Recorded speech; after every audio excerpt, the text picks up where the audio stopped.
हरे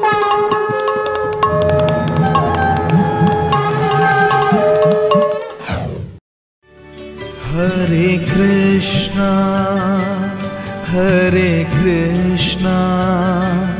कृष्ण कृष्ण हरे हरे। আমরা দশম স্কন্ধ অন্তর্গত ভগবানের মথুরা দ্বারকা লীলা কথা শ্রবণ করছিলাম। উদ্ধব ব্রজ থেকে প্রত্যাবর্তন করলে উদ্ধবকে নিয়ে কৃষ্ণ তিনি কুব্জা গৃহে গমন করেছিলেন। সেই কুব্জা যাকে ভগবান তার সুন্দর রূপ ফিরিয়ে দিয়েছিলেন, যিনি পূর্বজন্মে শূর্পণখা ছিলেন, ভগবানকে প্রতিরূপে কামনা করেছিলেন, তার মনোরথ পূর্ণ করবার জন্য কিছুদিন কুব্জার গৃহে অবস্থান করেছিলেন। কিন্তু কুব্জার যেই প্রার্থনা তার ইচ্ছায় পূরিত হলেও প্রকৃতপক্ষে কুব্জা ভগবানের পূর্ণ কৃপা লাভে বঞ্চিত হন, সমর্থ হননি। ভাগবতে সকাম উপাসনার কথা আমরা ইতপূর্বে শুনেছি, ধ্রুব আদি মহারাজের চরিত্র কথা, কিন্তু কুব্জা তার সম্বন্ধে বলছেন দুরারাধ্য সমারাধ্য বিষ্ণুম সর্বেশ্বরেশ্বরম যো বৃণীতে মনোগ্রাহ্যম অসত্তাৎ কুমনীষী অসৌ। যে ভগবান দুরারাধ্য, বহু আরাধনার পরেও যাকে সহজে জীব প্রাপ্ত হয় না, লাভ করতে সমর্থ হয় না, এই কুব্জা তিনি সুলভ করতে পেরেছিলেন। অল্প সেবা করে কেবল যে প্রতিরূপে কামনা করেছিলেন বলেই পেয়েছিলেন তা নয়। যখন প্রথম দেখা হয় মথুরা মণ্ডলে প্রবেশের পর, তখন যে সেবা করেছিলেন, অঙ্গ রাগা পনের নাহ দুর্ভগীদম অযাচত। কৃষ্ণের শ্রী অঙ্গে চন্দনাদি লেপন পূর্বক যে অল্প সেবা করতে সমর্থ হয়েছিলেন, তার প্রভাবে সেই দুরারাধ্য ভগবানকে তিনি সম্যকভাবে পেয়েছিলেন। কিন্তু তিনি প্রাপ্ত হয়ে কেবলমাত্র ইন্দ্রিয় সুখ তাৎপর্য পর হয়ে ভগবানের কাছে গেলেন, নিজ ইন্দ্রিয় সুখ তাৎপর্য পর হয়ে। ভাগবতে একে বলেছে কুমনীষী অসৌ। প্রকৃতপক্ষে কুব্জা বঞ্চিত হলেন। যদি ভগবানকে লাভ করতে পেরেছিলেন ব্রজ গোপীগণও, আর ভগবানকে কুব্জাও লাভ করলেন, কিন্তু ব্রজগোপীগণ কেবলমাত্র ভগবত ইন্দ্রিয় তর্পণ বৃত্তির দ্বারা ভগবানের সুখানুসন্ধানময়ী সেবাতেই নিজেদের জীবনকে উৎসর্গীকৃত করতে পেরেছিলেন। এই জন্য গোপী প্রেমের মহিমা বিস্তার করবার জন্যও ভাগবতে কুব্জার এই প্রসঙ্গ আনয়ন করা হয়েছে। ব্রজের বিশুদ্ধ প্রেম যেন জাম্বু নদহেম, আত্মসুখের যাহা নাহি গন্ধ। কুব্জাকৃত এই ভাব প্রকৃত প্রেম বলে পরিচিত হয় নাই, কারণ প্রেম শব্দের অর্থ কৃষ্ণেন্দ্রিয় প্রীতিবাঞ্ছা ধরে প্রেম নাম। এই জন্য বললেন যো বৃণীতে মনোগ্রাহ্যম অসত্তাৎ কুমনীষী অসৌ। কুব্জা যা লাভ করলেন এটা কোনো উত্তম কথা নয়, এটা কোনো বুদ্ধিমত্তার কথা ছিল না। প্রকৃতপক্ষে কুব্জা নিজ ইন্দ্রিয় সুখের কথা চিন্তন করে কৃষ্ণকে লাভ করতে চেয়েছিলেন, যার দ্বারা কুব্জা ভগবানের পূর্ণ কৃপা পেতে সমর্থ হন নাই। তথাপি ভগবান কৃপা করলেন কেন? ওই অল্প সেবা। ঈশ্বর স্বভাব ভক্তের নালয় অপরাধ, অল্প সেবা বহু মানে আত্ম পর্যন্ত প্রসাদ। এটা ভগবানের একটা গুণ। তিনি অল্প সেবাকেও বহু করে মানন করেন। এই জন্য স্বল্পমপি অশ্ব ধর্মস্য ত্রায়তে মহতো ভয়াত। এটা ভগবানের একটা স্বভাবের মধ্যে পড়ে। ঠিক যেমন শিশুপালকে যখন বধ করতে গিয়ে নিজে চক্রেরই একটু অগ্রভাগে আঙুলটা একটু কেটে গেছিল, সেখানে উপস্থিত থাকা দ্রৌপদী নিজের আঁচলের এক টুকরা কাপড় ছিঁড়ে কৃষ্ণের আঙুলটা বেঁধে দিয়েছিল যাতে রক্তক্ষরণ না হয়। ওই অল্প একটু সেবা, স্বল্পমপিয়স্য ধর্মস্য ত্রায়তেই মহতো ভয়াত। যখন কুরুকুল মহাপরাক্রমশালী পুরুষগণের সম্মুখে সেই রাজসভার মধ্যে দ্রৌপদীর বস্ত্রহরণ করা হচ্ছিল, তখন তাঁরই পরিণাম স্বরূপ ভগবান তাকে তার কুলশীল লজ্জাকে রক্ষা করেছিলেন। এটা ভগবানের স্বভাব। এই জন্য ভগবানের মতো প্রকৃতপক্ষে অদোষদর্শী আর কেউ নাই। আমরা যে পরিমাণ ভগবানের চরণে অপরাধ করি, আমরা যে পরিমাণ ভগবানের প্রতি ধৃষ্টতা দেখাই, আমরা যে পরিমাণ ভগবানের সামনে নিজ গর্ব অহংকার আদি প্রকাশ করি, তিনি যদি সেই বিচারপুর হয়ে আমাদেরকে দেখতেন, তাহলে আমরা কেউ কোনোদিন ভগবানের সামনে যাওয়ারও অধিকার লাভ করতাম না। এই জন্য কৃপা করো ছোড়ো তো বিচার, এটা তোমার স্বভাব। অল্প সেবা বহু মানে, ভগবানের অল্পর জন্য যদি কেউ সেবা বৃত্তিযুক্ত হয়,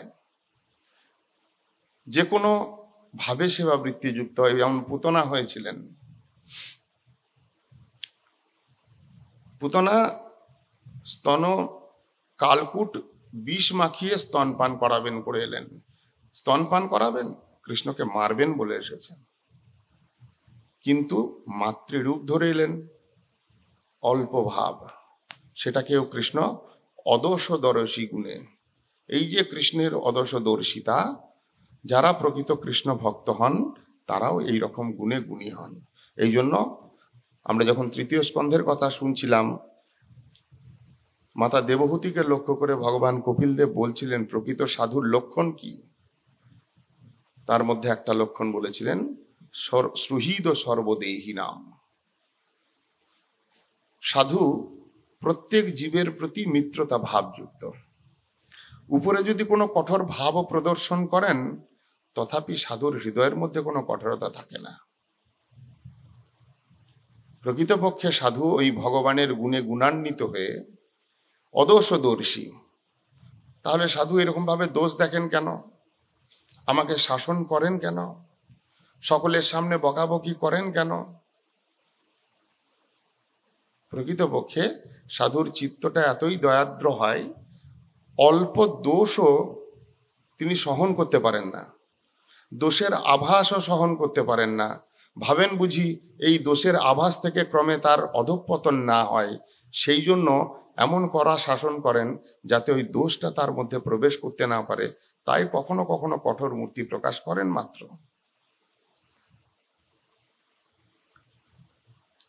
সর্বমহাগুণগণ বৈষ্ণব শরীরে কৃষ্ণের সকল শক্তি তাহাতে সঞ্চারে। যদি তিনি সাধু হন, প্রকৃত ভক্ত হন, তার হৃদয়টা দয়াদ্র হবেই, এটা স্বভাব। ভগবানের গুণে সেই সাধু পরিভূষিত হবেই, কিন্তু বাহ্যিক স্বভাব দেখে সাধুকে বোঝা যায় না। বৈষ্ণবের ক্রিয়ামুদ্রা বিজ্ঞে না বুঝায়, সাধুর ক্রিয়ামুদ্রা, সাধু কি চান, কি বলতে চান, কি করতে চান, যারা পণ্ডিত হন, বিজ্ঞ হন, তারা পর্যন্ত বুঝতে সমর্থ হন না। আমি আপনি তো কোন সাধারণ ছাড় ব্যক্তি। কুব্জা প্রসঙ্গে ভগবানের অদোষদর্শিতা, ভগবানের গুণগ্রাহিতা এবং কুব্জার এই কেবলমাত্র ইন্দ্রিয় সুখ তাৎপর্যপর হয়ে ভগবত সেবা, এই লীলার দ্বারা গোপীগণের প্রেমের যে মহিমা, যে কথা আমরা পূর্বে সকালবেলায় শ্রবণ করছিলাম উদ্ধব মহারাজের প্রসঙ্গে, সেই মহিমাকেই বিস্তার করবার জন্য শ্রীমদ্ ভাগবতে এই প্রসঙ্গকে এনেছেন। ক্রমে উদ্ধব এবং বলদেবকে সঙ্গে নিয়ে ভগবান অক্রূরের গৃহে গিয়েছিলেন। যে অক্রূরকে সারথি করে রথে করে কৃষ্ণ ব্রজ থেকে মথুরায় এসেছিলেন, যে অক্রূর মথুরায় প্রবেশ করা মাত্রই নিজ গৃহে নিতে চেয়েছিলেন, যে অক্রূর বন্দন ভক্তির দ্বারা সিদ্ধিলাভ করেছিলেন, সেই অক্রূরকে কৃপা করবার জন্য যখন তার ঘরে ভগবান উপস্থিত হলেন, অক্রূর সেই সময় বলেছিলেন ভগবানের উদ্দেশ্যে, এই সংসারে পণ্ডিত ব্যক্তিগণের স্বভাব কি হওয়া উচিত?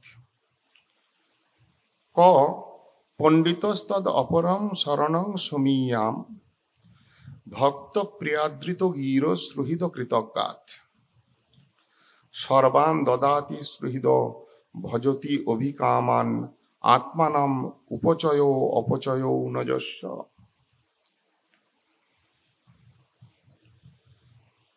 যারা পণ্ডিত হন তারা কখনো আপনাকে বাদ দিয়ে দেবতাগণের আরাধনা করেন না। যদি পণ্ডিত ব্যক্তি হন, যদি তত্ত্বজ্ঞ ব্যক্তি হন। আমরা দেবতার আরাধনা প্রসঙ্গে পূর্বেই শ্রবণ করেছি। গীতাতে যেমন ভগবান বলেছেন কে দেবতার আরাধনা করে, ভগবান নিজে মুখে বললেন কামৈ স্তৈস্তৈ হৃতজ্ঞানা প্রপদ্যন্তে অন্য দেবতা। কেবল কামনার দ্বারা পরিচালিত হয়ে হৃতজ্ঞানা জ্ঞান হারিয়ে দেবতার ভজন করে। জ্ঞান হারানো বলতে ভগবানের সঙ্গে আমার যে নিত্য সম্বন্ধ জ্ঞান রয়েছে সেই জ্ঞানটা ভুলে। এই সংসারে যদি নিত্য সম্বন্ধ বলে কিছু থাকে সেটা একমাত্র ভগবানের সাথে আমার। আমি যাকে পিতামাতা আশ্রয় করে জন্মগ্রহণ করেছি, যিনি আমার পিতামাতা, এই পিতামাতা সম্বন্ধ এই দেহগত। যেদিন এই দেহটা নাশ হবে এই পিতামাতা সম্বন্ধটাও নাশ হবে। যখন দেহান্তরে অন্য দেহ লাভ করব কর্মবশে, যদি আমি গরু হই, যদি আমি পশু হই, যদি আমি পক্ষী হই, যদি আমি বৃক্ষ হই, যদি আমি লতাগুল্ম হই, আমার পিতামাতাও সেই তদ অনুরূপ দেহধারী কোনো প্রাণীই হবেন। অতএব প্রত্যেক জন্মে পিতামাতা পরিবর্তন হয়, কিন্তু যদি পরিবর্তন কেউ না হন, তিনি হলেন আমার সঙ্গে থাকা, আমার অন্তর্যামী রূপে বসে থাকা পরমাত্মা ভগবান চৈত্যগুরু। তার সঙ্গেই আমার সম্বন্ধটা পার্মানেন্ট। আমার কর্মবশে আমি পিতামাতা হারা হতে পারি, আমার কর্মবশে আমি স্বামী হারা হতে পারি, আমার কর্মবশে আমি পুত্রকন্যা হারা হতে পারি, কিন্তু কোনো ভূমিকাতেই ভগবান আমার থেকে বাদ হয়ে আলাদা থাকবেন না। অথবা আমি ভগবান থেকে আলাদা থাকি না, জ্ঞানে অথবা অজ্ঞানে। পরমারাধ্যতম শ্রীল আচার্যপাদ, মিশনের পূর্বতন আচার্য, তিনি কোনো সময় বলদেব তত্ত্বের মহিমা প্রসঙ্গে বলেছেন, তার বক্তৃতাবলী গ্রন্থের মধ্যে তার প্রকাশিত হয়েছে যে আমরা যখন জীবিত অবস্থায় রয়েছি তখন ভগবানের যে বিরাট রূপ এই ব্রহ্মাণ্ড, তার মধ্যে যখন মৃত্যু দশা অবলম্বন করছি, শরীর ছেড়ে দিচ্ছি, মৃত্যু ভূমিকাতেও হিরণ্যগর্ভ, আর যখন মহাপ্রলয় হয় তখন কারণের মধ্যে প্রবেশ করি। অর্থাৎ জীবিত অবস্থায়, মৃতাবস্থায় অথবা মহাপ্রলয়কালীন ভূমিকাতেও আমরা ভগবানের কোলেতেই বসে থাকি। অতএব জ্ঞানে বা অজ্ঞানে আমরা ভগবান ছাড়া থাকি না, তিনি আমার নিত্য সম্বন্ধীভূত তত্ত্ব। সেই জন্য বলছেন এই রকম আপনজনকে ছেড়ে দেবতাগণের পূজা করেন, এরকম পণ্ডিত ব্যক্তি আমি দেখি নাই। দেবতাগণ স্বয়ং যখন বৃত্তাসুরের হাত থেকে রক্ষা পাওয়ার জন্য ভগবানের কাছে গিয়েছিলেন উপায় বের করবার জন্য, তখন নিজেরা স্তব করেছেন স্বলাঙ্গুলেন অতিথিতর্তি সিন্ধু। যদি কেউ তোমার ভজনা বাদ দিয়ে দেবতাকে ভজন করে মনে করে যে এই সংসার থেকে উত্তীর্ণ হয়ে যাব, দেবতাগণ বলছেন তাহলে কুকুরের লেজ ধরে সমুদ্র পার করার মতো তার চিন্তন। কুকুরের লেজ ধরে যেমন সমুদ্র অতিক্রম করা যায় না, সেই রকম দেবতা আরাধনার দ্বারা কোনোদিন জীব সংসারের অপর পারে যেতে পারে না, অর্থাৎ এই দুঃখ সাগরকে অতিক্রম করে নিত্য আনন্দের জগতে প্রবেশ করতে সমর্থ হয় না। অক্রূর মহারাজ বলছেন, ক পণ্ডিত তদ অপরং শরণং সমীয়াৎ। এমন কোন পণ্ডিত ব্যক্তি আছে যিনি আপনাকে বাদ দিয়ে দেবতাগণকে আশ্রয় গ্রহণ করে, দেবতাগণের পূজা করে? যেখানে আপনার অল্প মাত্র যদি কেউ ভজন করে, তার বিনিময়ে আপনি তাকে সর্বার্থ সিদ্ধি করেন, এমনকি নিজে কোনো সময় তার থেকে নিবৃত্ত হন না। অপচয় এবং উপচয় বিহীন আপনি আপনাকে পর্যন্ত দান করেন। অপচয় উপচয় বিহীন মানে আপনি হলেন এমন পরিপূর্ণ তত্ত্ব যার থেকে কিছু নিলেও তার অভাব হয় না, বা যাকে কিছু দিয়ে তার অভাব পূর্ণ করা যায় না, এমন এক তত্ত্ব হলেন আপনি। সেই আপনি নিজেকে পর্যন্ত দান করেন। অল্প সেবা বহু মানে আত্ম পর্যন্ত প্রসাদ, এই আপনার স্বভাব। অতএব আপনাকে ভজন করবে না, আপনার আরাধনা করবে না, এই রকম পণ্ডিত ব্যক্তি ইহ সংসারে কেউ নাই। যিনি পণ্ডিত হন তিনি আপনার আরাধনাতেই প্রবৃত্ত হন। যখন অক্রূর এইভাবে ভগবানের মহিমা কীর্তন করলেন, তার স্তব করলেন, তদ প্রতি উত্তরে ভগবান অক্রূরের মহিমা বিস্তার করছেন। ন হি অম্ময়ানি তীর্থানি ন দেবা মৃৎশিলাময়া তে পুনন্তি উরুকালেন দর্শনা দেব সাধব। এই সংসারে জলময় তীর্থ সকল, গঙ্গা যমুনা নর্মদা কাবেরী সরস্বতী আদি, অথবা ভগবত বিগ্রহ সকল, মৃৎশিলাময়া, এই সমস্ত তত্ত্বের আরাধনা বা স্পর্শ করলে জীব পবিত্র হয়। কিন্তু তোমার মতো সাধু কেবলমাত্র দর্শনা দেব সাধবা, দর্শন মাত্রে এই 3 লোক পবিত্র হতে সমর্থ। অতএব এই জগতে তোমার মতো সাধু থাকা জগৎজীবের পরম মঙ্গলদায়ক। এই বলে ভগবান নিজে সেই অক্রূরের মহিমা কীর্তন করলেন। ক্রমে জরাসন্ধ, যে অসুরের কংসের শ্বশুর ছিলেন, তার 2 কন্যা অস্থি এবং প্রাপ্তিকে বিবাহ দিয়েছিলেন কংসের সাথে। সেই কংস যখন কৃষ্ণের হাতে নিহত হলেন, এই অস্থি প্রাপ্তি 2 জন নিজ পিতা জরাসন্ধের কাছে গিয়ে কংসবধ বৃত্তান্ত এবং নিজেদের করুণ দশার কথা বলতে বলতে যখন ক্রন্দন করেছিলেন, জরাসন্ধ তখন কৃষ্ণ বলরামকে নিধন করবার জন্য মথুরাপুরীতে আক্রমণ করলেন। বহু সৈন্য সামন্তে নিয়ে তিনি মথুরাপুরীকে আক্রমণ করলেন। কৃষ্ণ বলরাম মথুরার সৈন্য সামন্তকে নিয়ে প্রবল যুদ্ধে প্রবৃত্ত হলেন, জরাসন্ধকে পরাজিত করলেন এবং বলরাম তাকে বন্দী পর্যন্ত বানালেন। কিন্তু কৃষ্ণের ইচ্ছায় তাকে পুনরায় মোচন করা হলো, কারণ কৃষ্ণের এক ইচ্ছা পৃথিবীর ভারকে অপনোদন করা। এটাও তার একটা অবতরণের কারণ। আমরা পূর্বেই শুনেছি কৃষ্ণলীলা প্রসঙ্গের প্রথম অবস্থায় যখন পৃথিবী দেবী নিজ পাপভারে আক্রান্ত হয়ে দেবতাদের নিয়ে ভগবানের কাছে নিবেদন করেছিলেন, ভগবান তখন বলেছিলেন তার দুঃখ তিনি মোচন করবেন। অতএব সেই সমস্ত ক্ষত্রিয়গণ যারা দুরাচার সম্পন্ন, যারা অধার্মিক, যারা কেবলমাত্র নিজ স্বার্থ সিদ্ধির জন্য দেব দ্বিজ ও ব্রাহ্মণের উপর অত্যাচার করে জগতে অধর্মকেই বিস্তার করছিলেন, সেই সমস্ত অসুর সকলকে, রাজন্য বর্গ সকলকে, ক্ষত্রিয় কুলকে ভগবান বিনাশ সাধন করে এই পৃথিবীর মধ্যে ধর্ম স্থাপন করবেন। এটাও তার একটা লীলার অঙ্গ। তাই সেই বন্দির জরাসন্ধকে তিনি মোচন করলেন। ক্রমান্বয়ে জরাসন্ধ 17 বার মথুরাপুরীতে আক্রমণ করেছিলেন। যতবার আক্রমণ করেন ততবারই পরাভূত হন। যত সৈন্য নিয়ে আসেন কৃষ্ণ বলরামের কাছে, সেই সমস্ত সৈন্য পরাভূত হয়, আবার পুনরায় একত্র করে সৈন্য নিয়ে আসেন। এইভাবে সৈন্যগণকে বিনাশ করে পৃথিবীর ভারকে অপনোদন কৃষ্ণ করেছিলেন। অন্তিমে 18 বার যখন তিনি আক্রমণ করবেন, এদিকে কালযমন নামক আর এক যোদ্ধা, তিনি নিজ প্রতিপক্ষ খুঁজে বেড়াচ্ছিলেন। তিনি যুদ্ধ করবেন, নিজ প্রতিপক্ষ খুঁজছেন। নারদ ঋষি গিয়ে সেই কালযবনকে মথুরাপুরী আক্রমণ করবার পরামর্শ দিলেন।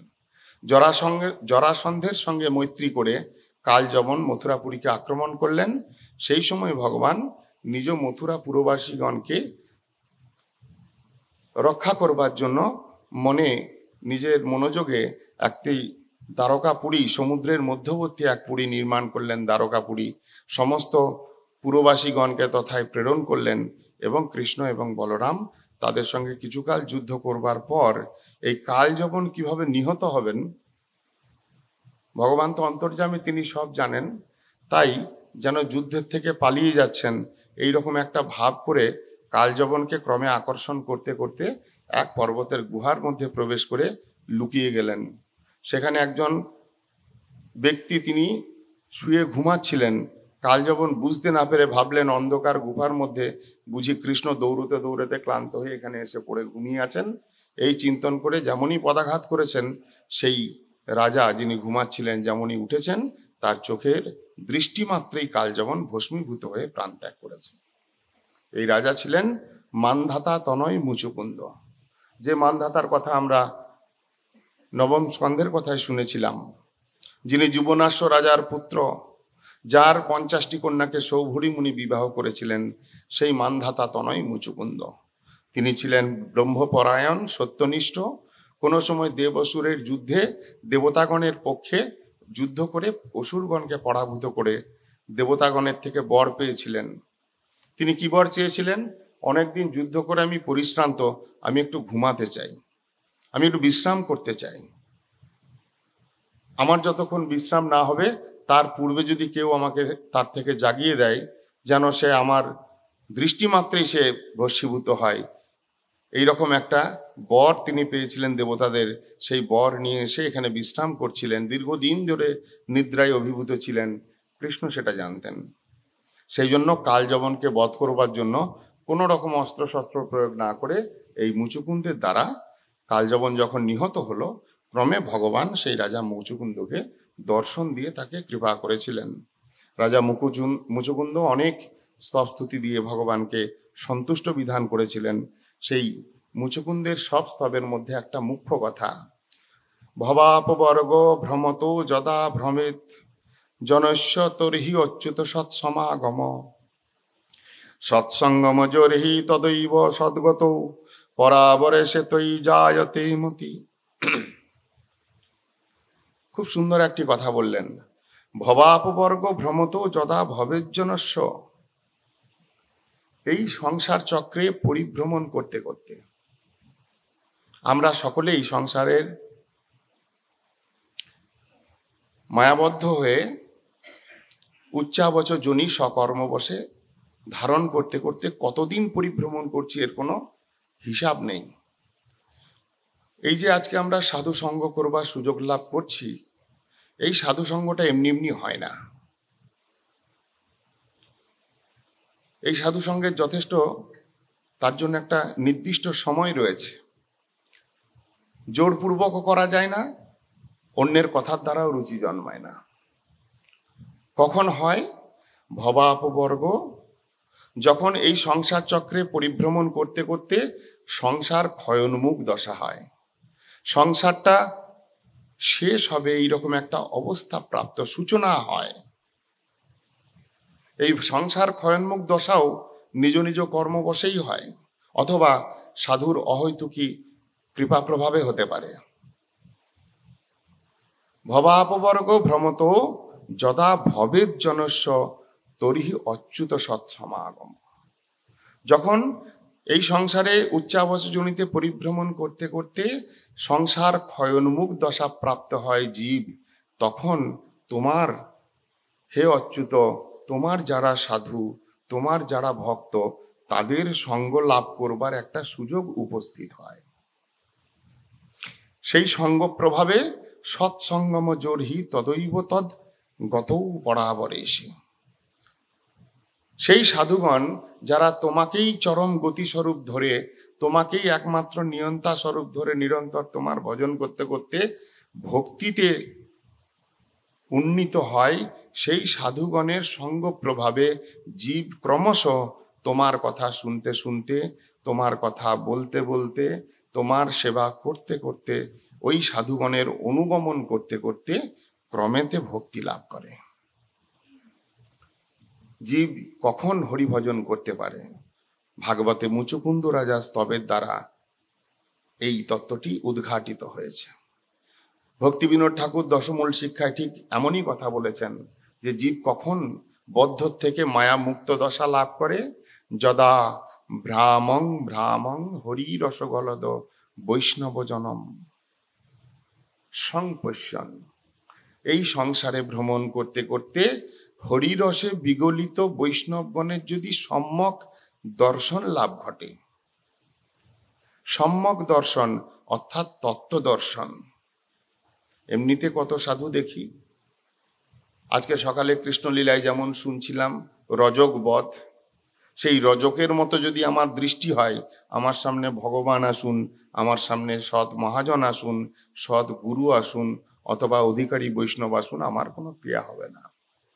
কিন্তু যেদিন ভবাপবর্গ সংসার ক্ষয়োন্মুখ দশা হবে, সেই দিন সাধুর সম্যক দর্শন হরি রস বিগলিত সংপশ্যন, হরিরস বিগলিত সেই সাধুর সম্যক দর্শন লাভ হবে স্যাদ রুচিযুত, তদ অনুগমনে স্যাদ রুচিযুত। সাধুর সঙ্গ লাভ হওয়ার প্রকৃষ্ট ফল কি? আমি যে সাধু সঙ্গ করছি তার প্রকৃষ্ট ফল কোথায়? সাধু সঙ্গ করলে কি আমার সর্বসিদ্ধি হবে? যেমন শাস্ত্র বলছে লবমাত্রে সাধু সঙ্গে সর্বসিদ্ধি হয়। তার ভিতরে কথা লুকানো আছে, তার ভিতরে ব্যাখ্যা আছে। সেই ব্যাখ্যাটা হচ্ছে তদ অনুগমনে স্যাদ রুচিযুত। সেই সাধুর সঙ্গ প্রভাবে তার অনুগমন করতে ইচ্ছা হবে, রুচি জন্মাবে। তদা কৃষ্ণাবৃত্তা, সাধুর সঙ্গ প্রভাবে ক্রমশ কৃষ্ণ বিষয়ক বৃত্তি সমূহ অভ্যাস করতে থাকবে। কৃষ্ণানুশীলন বৃত্তির দ্বারা নিজে পরিচালিত হবে। তখন সনকই ত্যাজিত মাইক দশাম, ধীরে ধীরে তার পূর্বকৃত মায়ার ভাবটা নষ্ট হতে শুরু হবে। এই জন্য ভক্তি বিনোদ ঠাকুর সহজভাবে বললেন, সাধু সঙ্গে কৃষ্ণ কথা হয় আলোচন, পূর্ব ভাব উদি কাটে মায়ার বন্ধন। যদি মায়ার বন্ধনটা হালকা হয়, শিথিল হয়, শ্লথ হয়, যদি ক্রমশ হরিগুরু বৈষ্ণবে আসক্তি জন্মায়, তাহলে বুঝতে হবে আমার সাধু সঙ্গটা হলো। সাধু সঙ্গে কৃষ্ণ কথা হয় আলোচন, পূর্ব ভাব উদি কাটে মায়ার বন্ধন। আমি সাধুর কাছে গেলাম, সাধুকে প্রণাম করলাম, বাড়ি ফিরে চলে আসলাম, এইটাকে সাধু সঙ্গ বলে না। যদি কৃষ্ণ কথা আলোচনা হয়, কৃষ্ণ কথা বলবার জন্য যে অধিকার লাগে সেই অধিকার নিয়ে আলোচনা হয়, আমি কেন এই ভূমিকায় আছি এর থেকে উত্তীর্ণ হওয়ার উপায় কি সেই বিষয়ে যদি আলোচনা হয়, এবং সেই আলোচনা প্রসূত কথা শুনবার পর সেই কথা যদি আচরিত হয়, তৎসেবয়া তদ্বিদ্ধি প্রণিপাতেন, তাকে প্রণাম করা, পরিপ্রশ্নেন তার থেকে কথা শোনা এবং তার সেই অনুকূলে প্রশ্ন করা, জিজ্ঞাসা করা, এবং সেই জিজ্ঞাসা বা বাক্যালাপ প্রসঙ্গে যে তত্ত্ব উত্থিত হবে সেই তত্ত্বের সেবয়া উপদীক্ষন্তিতে জ্ঞানম জ্ঞানীন তত্ত্বদর্শন। এই জন্য বলছেন ভবাপবর্গ ভ্রমত যদা ভবেদ জনস্য তর্হি অচ্যুত সৎসমাগম। প্রকৃত সাধু সঙ্গ তখন জীবের হয় যখন জীবের সংসার ক্ষয়োন্মুখ দশা লাভ হয়, এবং সেই সাধু সঙ্গ প্রভাবে তার অনুগমন করতে করতে, তার দ্বারা পরিচালিত হতে হতে জীব ক্রমশ সেই অপ্রাকৃত তত্ত্বের অতি লাভ করে, ভগবানের পাদপদ্মে ভক্তি লাভ করতে পারে। রাজা মুচুকুন্দ এইভাবে ভগবানকে স্তব স্তুতির দ্বারা সন্তুষ্ট করলেন। ক্রমশ ভগবান দ্বারকাপুরীতে সমগ্র নিজ পুরবাসিনীগণকে নিয়ে, পুরবাসীগণকে নিয়ে সুন্দরভাবে দ্বারকাপুরীতে তিনি লীলা বিস্তার করলেন। এখান থেকে দ্বারকা লীলা শুরু। এদিকে বিদর্ভরাজ ভীষ্মক, তাঁর কন্যা রুক্মিণী, তিনি কোনো না কোনোভাবে কৃষ্ণের গুণের কথা শুনে, কৃষ্ণের রূপের কথা শুনে তিনি মনে মনে কৃষ্ণের চরণে নিজেকে আত্মসমর্পণ করেছিলেন। কৃষ্ণকে পতিরূপে কামনা করেছিলেন, নিজেকে কৃষ্ণের দাসী জ্ঞানে আত্মসমর্পণ করেছিলেন। কিন্তু দৈব কর্ম বিপাকে তার ভাই রুক্মী সেই রুক্মিণীর বিবাহ ঠিক করেছিলেন শিশুপালের সাথে। যখন রুক্মিণী এটা জানতে পারলেন, তখন কোনো ক্রমেই তিনি শিশুপালের কাছে নিজেকে সমর্পণ করবেন না এবং কৃষ্ণ বিনা অন্যকে প্রতিরূপে গ্রহণ করবেন না, এই ব্যাপারে সংকল্প সিদ্ধ হওয়ার জন্য তিনি কি করলেন, কৃষ্ণের জন্য একটি চিঠি লিখলেন, পত্র লিখলেন এবং সেই চিঠিটি একজন ব্রাহ্মণকে দিয়ে তার হাত দিয়ে প্রেরণ করলেন কৃষ্ণের কাছে, নিজের নিবেদনটা পাঠালেন। ব্রাহ্মণ তড়িঘড়ি করে, যেহেতু দুদিন পরেই বিবাহের উদ্যোগ, কোনো রকম দেরি না করে সেই চিঠি নিয়ে কৃষ্ণের কাছে পৌঁছালেন এবং সেই চিঠিটি খুলে কৃষ্ণকে দেখালেন। কৃষ্ণের আদেশে ব্রাহ্মণ সেই চিঠিটি পাঠ করছেন। শ্রী রুক্মিণী উবাচ, রুক্মিণী বলছেন, কি বললেন? শ্রুত্বা গুণান ভুবন সুন্দর শৃণ্যতান্তে নির্বিশ্বকর্ণ বিবরৈ হরত অঙ্গতাপম রূপম দৃশাম দৃশিতম অখিলার্থলাভাম তৈ অচ্যুত আবিশতি চিত্রম পত্রপম মে। হে ভুবন সুন্দর অচ্যুত, শ্রুত্বা গুণান ভুবন সুন্দর শৃণুতান্তে। হে ভুবন সুন্দর প্রভু, হে অচ্যুত, তোমার গুণের কথা আমি শুনেছি। যারা তোমার গুণকে অনুভব করেছে, যারা নিজ নয়নেন্দ্রিয়ের দ্বারা তোমাকে দর্শন করতে সমর্থ হয়েছে, সেই সমস্ত ব্যক্তির কাছ থেকে আমি তোমার গুণের কথা শ্রবণ করেছি, আমি তোমার রূপের কথা শ্রবণ করেছি, যেইটা শ্রবণ করা মাত্র হরত কর্ণ বিবরই হরত অঙ্গতাপম, আমার হৃদয়স্থ তাপ, আমার সমস্ত দুঃখ সঙ্গে সঙ্গে দূরীভূত হয়েছে তোমার সেই অপ্রাকৃত গুণের কথা শ্রবণ করে, তোমার সেই অত্যদ্ভুত রূপের কথা শ্রবণ করে। তাই যেদিন থেকে তোমার গুণ আর রূপের কথা আমি শুনেছি নিজের কান দিয়ে, সেই সময় থেকে আমি নিজেকে তোমার চরণে সমর্পিত করেছি। হে মুকুন্দ, হে নরোত্তম, তুমি যদি মনে করো একজন কন্যা হয়ে, একজন স্ত্রী হয়ে, মহিলা হয়ে তোমার প্রতি এইরূপভাবে নিবেদন করাটা আমার ধৃষ্টতা, তদুত্তরে বলি, তোমার মতো এইরকম পরম পুরুষের প্রতি কোনো মহিলা যদি আকৃষ্ট হন, যিনি সদ্বংশজাত, উদার গুণ সম্পন্না, ধৈর্য সম্পন্না, রূপে বিদ্যায় ধনেতে নিরূপম, তোমার মতো এই রকম পুরুষের প্রতি আকৃষ্ট হবেন না, এই রকম হতে পারে না। অতএব আমি তোমার প্রতি আকৃষ্ট হয়েছি, আমি তোমার চরণের দাসী হতে চাই, এইটা আমার ধৃষ্টতা বলে আপনি গ্রহণ করবেন না।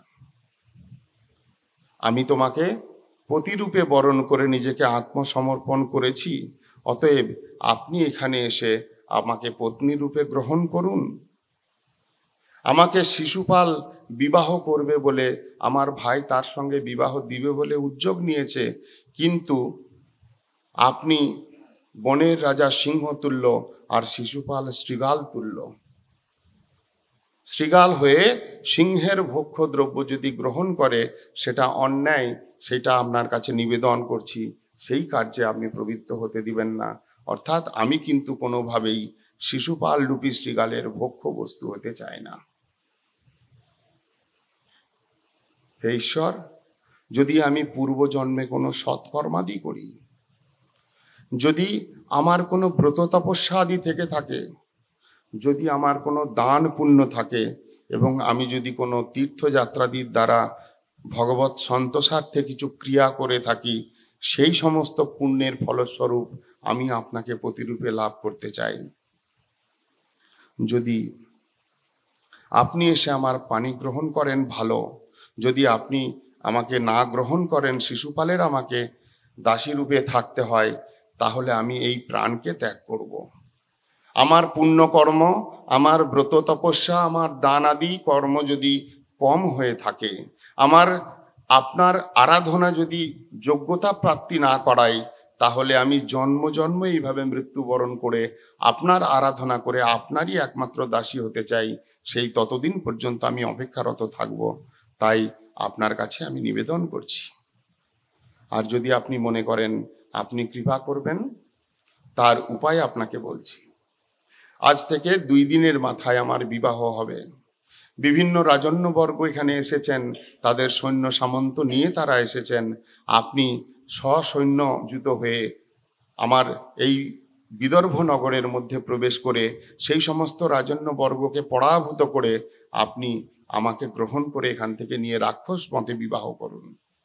আর যদি তাও না করতে চান, যদি আমার এই প্রস্তাব আপনার ইচ্ছার প্রসূত না হয়, তাহলে আরেকটি প্রস্তাব, আমার বিবাহের দিনে আমাদের কুলপরম্পরায় অম্বিকা দেবীর পূজা করবার বিধান রয়েছে। যে মুহূর্তে আমি অম্বিকা দেবীকে পূজা করতে যাব, আপনি তৎক্ষণাৎ আমাকে সকলের মধ্যে থেকে অপহরণ করে নিয়ে আপনি আমাকে নিজ দাসী রূপে বরণ করুন। কৃষ্ণের কাছে এইরকম সরলভাবে নিজের নিবেদনটুকু কৃষ্ণের চরণে পৌঁছে দিলেন সেই ব্রাহ্মণের দ্বারা। পত্র পাঠ মাত্রই ব্রাহ্মণকে তিনি ইঙ্গিত দিলেন যে তিনি আসবেন, তুমি তাড়াতাড়ি গিয়ে সেই রুক্মিণীকে সেই সংবাদ পৌঁছে দাও। এদিকে রুক্মিণী উদ্বিগ্ন চিত্তে ঘোরাঘুরি করছেন। জরাসন্ধ, শিশুপাল, দন্তবক্র আদি যত সব অসুর সকল, রাজন্য বর্গ সকল, তারা এসে পড়েছেন বিদর্ভ রাজার নগরীতে, সেই ভীষ্মকের নগরীতে। ভীষ্মক সকলকে যথাযথ সম্মান করে ব্যবস্থা দিচ্ছেন, বাসস্থান দিচ্ছেন, সৎকার করছেন, এক বিরাট উৎসবের সূচনা। কিন্তু রুক্মিণীর হৃদয়টা কৃষ্ণ ব্যতীত অন্য কোনো কিছুর দ্বারা আর প্রলোভিত হচ্ছে না। চিন্তন করছেন, কৃষ্ণ কি আমার এই নিবেদন স্বীকার করবেন? কৃষ্ণের কাছে কি আদৌ এই কথাগুলি গ্রহণযোগ্য বলে মনে হবে? যদি না হয়, যদি কৃষ্ণ না আসেন, তাহলে অবশ্যই আমি আমার এই দেহকে নিপাত করব, এই দেহকে বিনাশ করব। কৃষ্ণ বিনা আমি অন্য কাউকে প্রতিরূপে বরণ করব না। এইরকম দৃঢ় সংকল্পযুক্ত অবস্থায় আছেন। ব্রাহ্মণ আসবেন ফিরে, সময় লাগবে। কৃষ্ণ তৎক্ষণাৎ সেখান থেকে রওনা হয়েছেন যাতে যথাসময়ে পৌঁছতে পারেন। কৃষ্ণের অনুগমন করে বলদেব ও দ্বারকাপুরীর সৈন্য সামন্তকে নিয়ে কৃষ্ণের অনুগমন করে সেই বিদর্ভ নগরীর বহিঃপ্রদেশে অপেক্ষা করলেন। যদি কোনো রকম যুদ্ধের অবস্থা তৈরি হয়, তিনি কৃষ্ণের লীলার সহায়তা করবার জন্য। ক্রমে সেই দিন উপস্থিত হলো। অম্বিকা দেবীকে পূজা করবার জন্য রুক্মিণী দেবী সপার্ষদে নিজ দাসীগণকে নিয়ে যখন সেই দেবী মন্দিরে প্রবেশ করে পূজা করছেন, দেবী আরাধনা করছেন, দেবীর কাছেও কৃষ্ণকেই প্রার্থনা করছেন। ঠিক যেমনটি প্রার্থনা করেছিল ব্রজের সেই ছোট্ট ছোট্ট বালিকাগণ, যারা কাত্যায়নী দেবীর আরাধনা করেছিল 1 মাস কালব্যাপী কার্তিক মাসে, নিজ প্রতিরূপে বরণ করতে চেয়েছিলেন কৃষ্ণকে। কাত্যায়নী দেবীর কৃপা প্রভাবে তারা ভগবানকে লাভ করেছিলেন। ঠিক অম্বিকা দেবীর চরণে কৃষ্ণ প্রার্থনাই করলেন। ভাগবতে ভক্তের দ্বারা দেবদেবীর আরাধনার প্রসঙ্গও রয়েছে, আবার স্বতন্ত্র দেবদেবীর আরাধনার প্রসঙ্গও রয়েছে। যারা স্বতন্ত্রভাবে দেবদেবীকে আরাধনা করেছেন, তারা যথার্থ সিদ্ধি লাভে সমর্থ হন নাই। পক্ষান্তরে ভক্তগণ যখন দেবদেবীকে আরাধনা করেছেন, তার প্রভাবে, তাদের কৃপায় ভগবানকে পেতে সাহায্য করেছেন। হরিভক্তি আছে যার, সর্বদেব বন্ধু তার, ভক্তে সবে করেন আদর। যদি অন্তরে হরিভক্তি থাকে এবং তিনি যদি কোনো দেবতার পূজা করেন, দেবতাকে ভগবানের আধিকারিক জন হিসাবে দেখেন, দেবতাগণ হচ্ছেন ভগবানের বৈভব, এই হিসাবে দর্শন করে যদি তাকে প্রণাম করেন, তাকে পূজা করেন এবং তার কাছে কৃষ্ণ ভক্তি কামনা করেন, তারা সেটা দিতে পারেন। অন্তত পক্ষে ভক্তি না দিতে পারলেও সেই ভক্তি লাভের সুযোগটা তারা করে দেন। যখন ভরত মহারাজের প্রসঙ্গ পঞ্চম স্কন্ধে আমরা শুনছিলাম, সেই ভদ্রকালী দেবী যার আরাধনা করছিল দস্যু দলপতি নিজ পুত্র কামনায়, ভগবানের ভক্ত বলে তার উপর যখন অত্যাচার হতে শুরু করলো, ভদ্রকালী দেবী সাক্ষাৎভাবে প্রকটিত হয়ে সমস্ত অসুরকে বিনাশ করে ভরত মহারাজকে রক্ষা করেছিলেন। হরিভক্তি আছে যার, সর্বদেব বন্ধু তার। এখানে রুক্মিণী দেবী অম্বিকা দেবীর পূজা করছেন, অম্বিকা দেবীর কুল পরম্পরায় পূজা করছেন, কিন্তু তার কামনা, তার প্রার্থনা, তার অনুগ্রহ লাভ তখন হবে যখন তিনি কৃষ্ণকে পাবেন। এই একটাই প্রার্থনা বস্তু নিয়ে অম্বিকা দেবীর চরণে তিনি পূজা করবার জন্য উপস্থিত হলেন, যেন দেবীর প্রসাদেই ভগবান সেখানে সাক্ষাৎ রূপে প্রকাশিত হয়ে তিনি সমস্ত রাজন্যবর্গ অপেক্ষমান রয়েছেন, তিনি প্রবেশ করলেন। কৃষ্ণের মোহনীয় রূপ, কমনীয় রূপ এমনভাবে মোহিত করলো অন্যান্য রাজন্যবর্গকে, তারা চিত্রবৎ দাঁড়িয়ে থাকলেন, বুঝতেও পারলেন না কি হচ্ছে। কৃষ্ণ আসলেন, সেই অম্বিকা দেবীর মন্দির থেকে পূজা করে বেরিয়ে আসা রুক্মিণীর হাতটা ধরে রথের উপরে উঠিয়ে তিনি ধীরে ধীরে চলে গেলেন। যখন তিনি এগিয়ে গেলেন তখন সকলে যেন নিজের ঘোরটা কাটলো, একটা ঘোরের মধ্যে পড়ে গেছিলেন। কৃষ্ণের দিকে ধাবিত হলেন। বলরাম সৈন্য সামন্ত নিয়ে সেই সমস্ত রাজন্যবর্গের সঙ্গে প্রবল যুদ্ধ করে বহু সৈন্য বিনাশ করেছিলেন এবং ক্রমে কৃষ্ণ রুক্মিণী দেবীকে দ্বারকাপুরীতে নিয়ে এসে যথাবিধি বিবাহ আদি সম্পন্ন করেছিলেন। এই রূপে ক্রমে একটি 8 জন মহিষী, মুখ্য রূপে 8 জন মহিষী, কৃষ্ণ যখন দ্বারকায় লীলা করছেন 16,108 মহিষী আমরা শুনতে পাই। এই রুক্মিণী, সত্যভামা, জাম্ববতী এবং নাগ্নিজিতি, এইরকম কয়েকজন 8 জন মুখ্য পত্নীকে বিবাহ কৃষ্ণ করেছিলেন। যেমন রুক্মিণী দেবীকে বিবাহ করলেন, ঠিক সেই রকম সত্রাজিৎ রাজার কন্যা সত্যভামাকে তিনি বিবাহ করেছিলেন এবং ওই লীলা প্রসঙ্গে এই জাম্ববতী কন্যা, জাম্ববন কন্যা জাম্ববতী, তাকেও বিবাহ করেছিলেন। সত্রাজিৎ রাজার কাছে একটা সমন্তক মণি ছিল, যেটা তিনি সূর্যদেবের আরাধনা করে পেয়েছিলেন। সেই সমন্তক মণি প্রত্যেক দিন অষ্টভার পরিমিত সুবর্ণ প্রদান করত, এমন একটা দিব্যমণি। কোনো সময় কৃষ্ণ যদুরাজের জন্য সেই মণিটি প্রার্থনা করেছিলেন রাজা সত্রাজিতের কাছে। রাজা সত্রাজিৎ সেটা দিতে রাজি হননি, কৃষ্ণ পাননি, কোনো অসুবিধা নেই, ফিরে এসছেন। এদিকে সত্রাজিতের ভাই প্রসেন, তিনি সেই মণিটি নিয়ে কোনো সময় মৃগয়া করবেন বলে জঙ্গলে গেছেন। এক সিংহ মণি সমেত সেই সত্রাজিৎ রাজার ভাই প্রসেনকে তিনি গিলে খেয়ে তার প্রাণনাশ করেছিলেন। এবং সেই সিংহ যখন মণিটা নিয়ে যাচ্ছিলেন তখন জাম্ববান, সেই রামচন্দ্রের লীলায় বৃদ্ধ জাম্ববান, তিনি সেই মণিটাকে, সেই সিংহকে বধ করে নিজে নিয়ে এসে তার পুত্রের হাতে খেলা করবার জন্য দিয়েছিলেন। এদিকে প্রসেনের মৃতদেহ, প্রসেনের দেহটাও পর্যন্ত খুঁজে পান নাই। যখন অন্বেষণ করতে করতে জানতে পারলেন প্রসেনের প্রাণনাশ হয়েছে, তখন ভাবলেন সত্যাজিৎ রাজা, তাহলে মনে হয় সেই কৃষ্ণই এই প্রসেনকে বধ করেছে, কারণ সত্যাজিৎ মণিও, এই সমন্তক মণিও নাই আর ভাইও নাই। মণিটা কৃষ্ণ চেয়েছিল, অতএব কৃষ্ণ তাকে বধ করে মণি নিয়ে চলে গেছে। যখন কৃষ্ণ জানতে পারলেন এই অপবাদের কথা, সেই অপবাদকে দূর করার জন্য তিনি নিজে বের হলেন সত্য অনুসন্ধান করার জন্য এবং পৌঁছালেন সেই জাম্ববানের গুফাতে, যেখানে এসে দেখলেন তার ছেলে সেই মণিটিকে নিয়ে খেলা করছেন। সেই মণিকে চাইলেন, তখন জাম্ববান এসে ভাবলেন কোনো শত্রু, দীর্ঘদিন লড়াই হলো, 28 দিন পর্যন্ত যুদ্ধ করবার পর অবশেষে তিনি নিজের স্বরূপ প্রকট করেছিলেন। জাম্ববান যখন 28 দিন পরেও তাকে পরাভূত করতে পারেন নাই, তখন প্রার্থনা করেছিলেন, এই সংসারে আমার হাতে পরাজিত হবে না এমন দ্বিতীয় কেউ নেই, অথবা আমি যদি কারোর কাছে পরাজিত হয়, আমার ঈশ্বর একমাত্র সেই রামচন্দ্র বিনা আমাকে কেউ পরাজয় করতে পারবে না। তিনি পেরে উঠছিলেন না লড়াই করতে করতে। যখন প্রার্থনা করলেন, স্বরূপ জানতে চাইলেন, তখন ভগবান নিজ স্বরূপকে উদ্ঘাটন করলেন এবং রামচন্দ্র স্বরূপে প্রকটিত হয়ে সেই জাম্বুবানকেও কৃপা করেছিলেন। নিজ ইষ্টদেবকে লক্ষ্য করে তিনি লজ্জিত হলেন, অপমানিত, এবং নিজে ক্ষমা ভিক্ষা করলেন ভগবানের কাছে। তার পত্নী জাম্ববতী, তাকে সেই ভগবানের, তার কন্যা জাম্ববতী, যাকে ভগবানের পত্নী রূপে স্বীকার করবার জন্য প্রার্থনা করে নিজের অপরাধ ক্ষমা খালন করেছিলেন, সেই জাম্ববতী এবং পরবর্তীকালে সত্রাজিৎ রাজাকে যখন সমন্তক মুনি ফেরত দিলেন, তখন সত্রাজিৎ রাজাও লজ্জিত হলেন।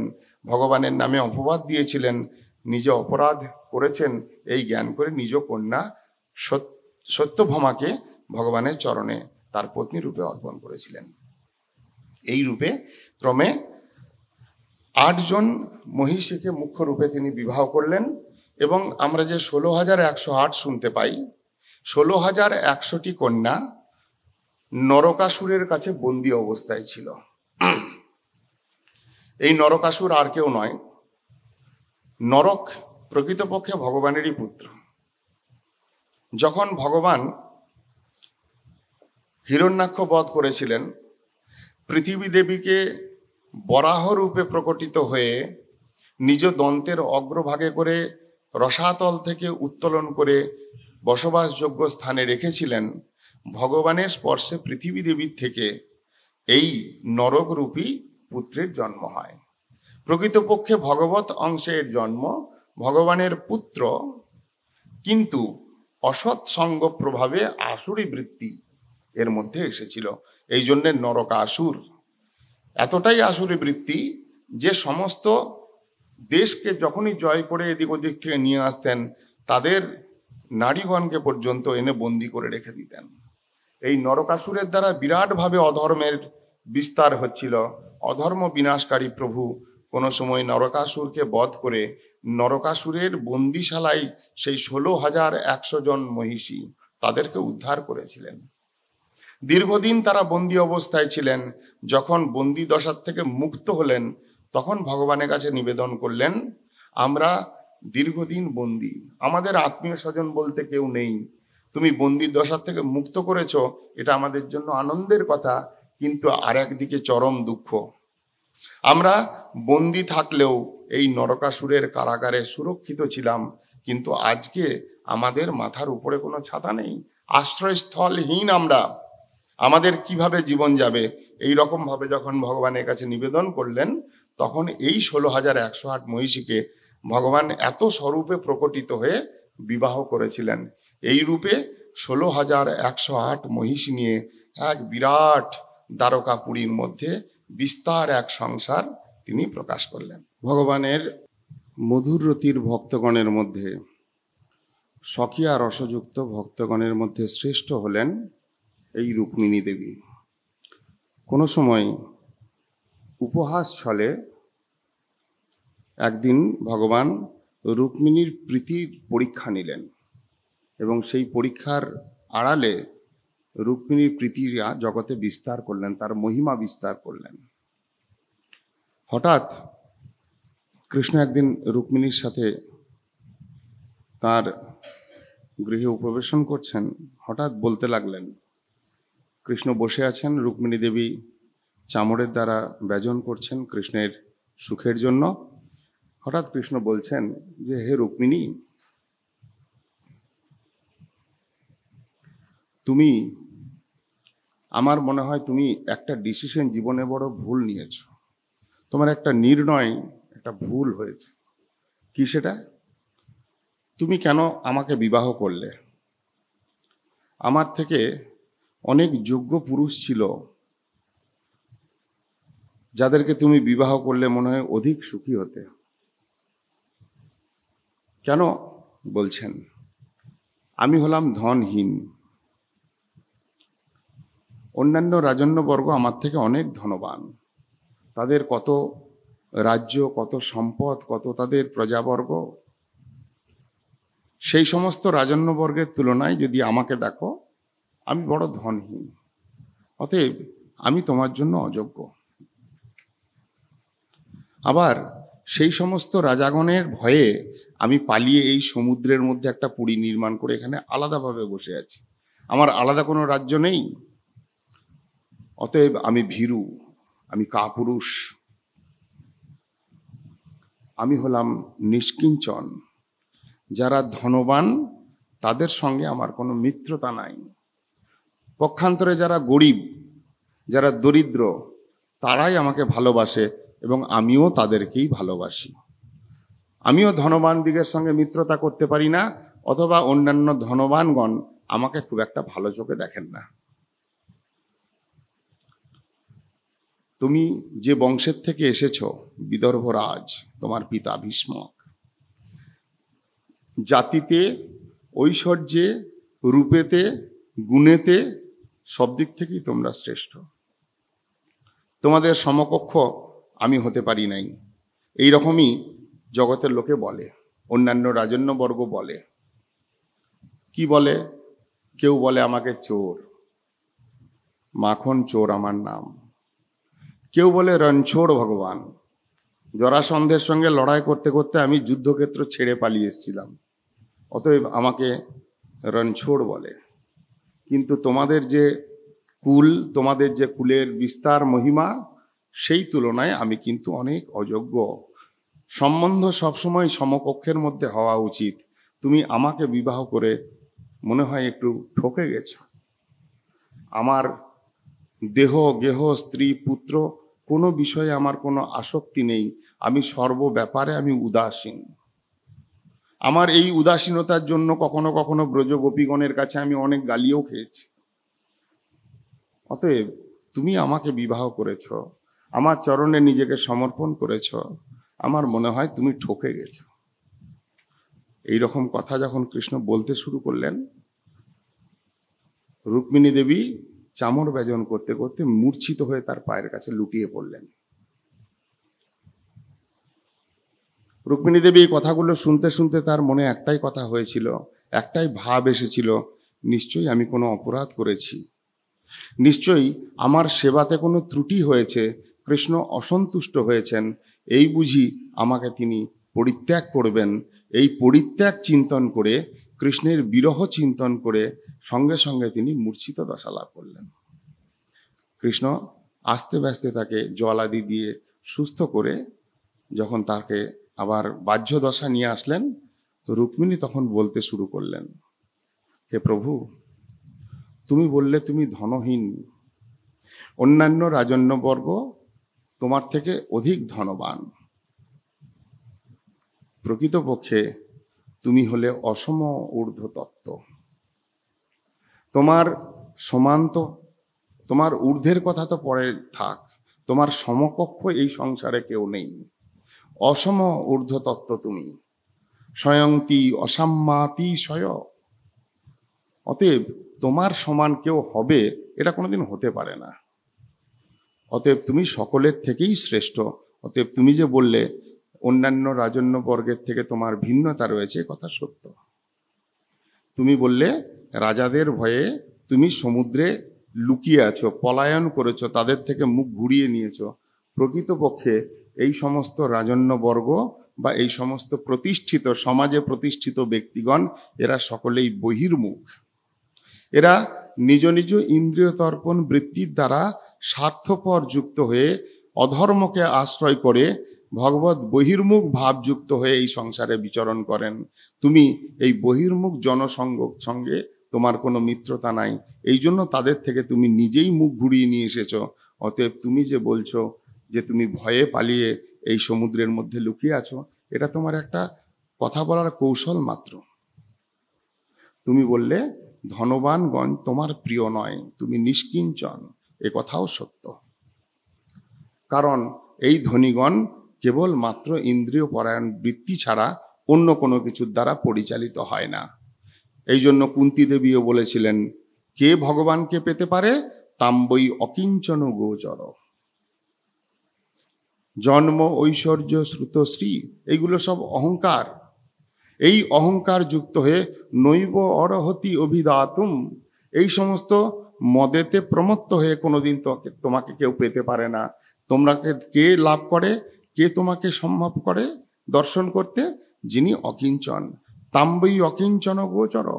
ঠিক যেমন কুবেরের দুই পুত্র নল কুবের এবং মরিগ্রীব, যতদিন পর্যন্ত তাদের মধ্যে ধনের অহংকার ছিল, যতদিন পর্যন্ত তাদের মধ্যে রূপের অহংকার ছিল, ততদিন পর্যন্ত তারা অধর্ম কার্য করেছে, অকর্ম করেছে, পবিত্র মন্দাকিনী গঙ্গা জলের মধ্যে অপ্সরাগণকে নিয়ে বিবস্ত্র হয়ে বিহার করেছে। কিন্তু সেই দুই পুত্র যখন নারদের কৃপায় শ্রীহীন হয়ে পড়ল, রূপহীন হয়ে পড়ল, যখন নিষ্কিঞ্চন হলো, বৃক্ষরূপে জন্ম লাভ করলো, সেই নিষ্কিঞ্চন হয়ে তারা তোমাকে সাক্ষাৎ দর্শন করতে সমর্থ হয়েছে। এই জন্য তুমি নিষ্কিঞ্চন এবং তোমাকে যারা পায় তারাও নিষ্কিঞ্চন। এই জন্য জাগতিক লাভ প্রতিপত্তি সম্পন্ন ব্যক্তি দিকের থেকে তুমি নিজের মুখটা সত্য সত্যই ঘুরিয়ে রাখো। জাতি, ঐশ্বর্য, রূপ এই সমস্ত দিয়ে আমার কুলের সঙ্গে তুমি তোমার কুলের বিচার করলে। প্রকৃতপক্ষে তুমি হলে সর্ব উৎকৃষ্ট, আমি প্রকৃতপক্ষে তোমার অযোগ্য।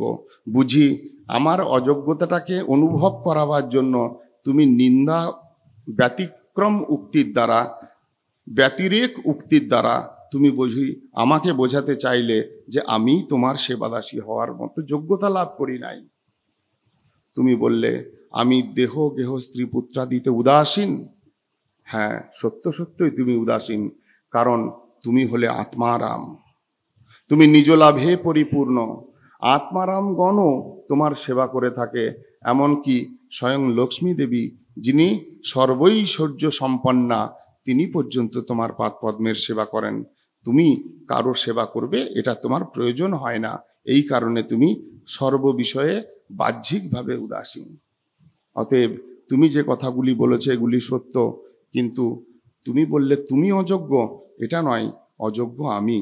যদি পারো আমাকে যোগ্যতা প্রদান করো, যদি পারো আমাকে তোমার চরণের নিত্য দাসী জ্ঞান করে তোমার চরণে আমাকে স্থান দাও। এইভাবে কথা বলতে বলতে রুক্মিণী দেবী ক্রন্দন করতে লাগলেন। তখন কৃষ্ণ তাকে মাথায় হাত বুলিয়ে আশ্বাসন বাণী দিলেন, হে রুক্মিণী, তুমি আমার নিত্য দাসী। প্রকৃতপক্ষে তোমার সঙ্গে পরিহাস ছলে দু একটি কথা বলে আমি নিজের একটু মনকে কৌতুক করছিলাম মাত্র। অতএব তুমি পরিত্যাগ ভয়ে ভীত হয়ে এইভাবে ক্রন্দন করছো, এটার কোনো আবশ্যকতা নেই।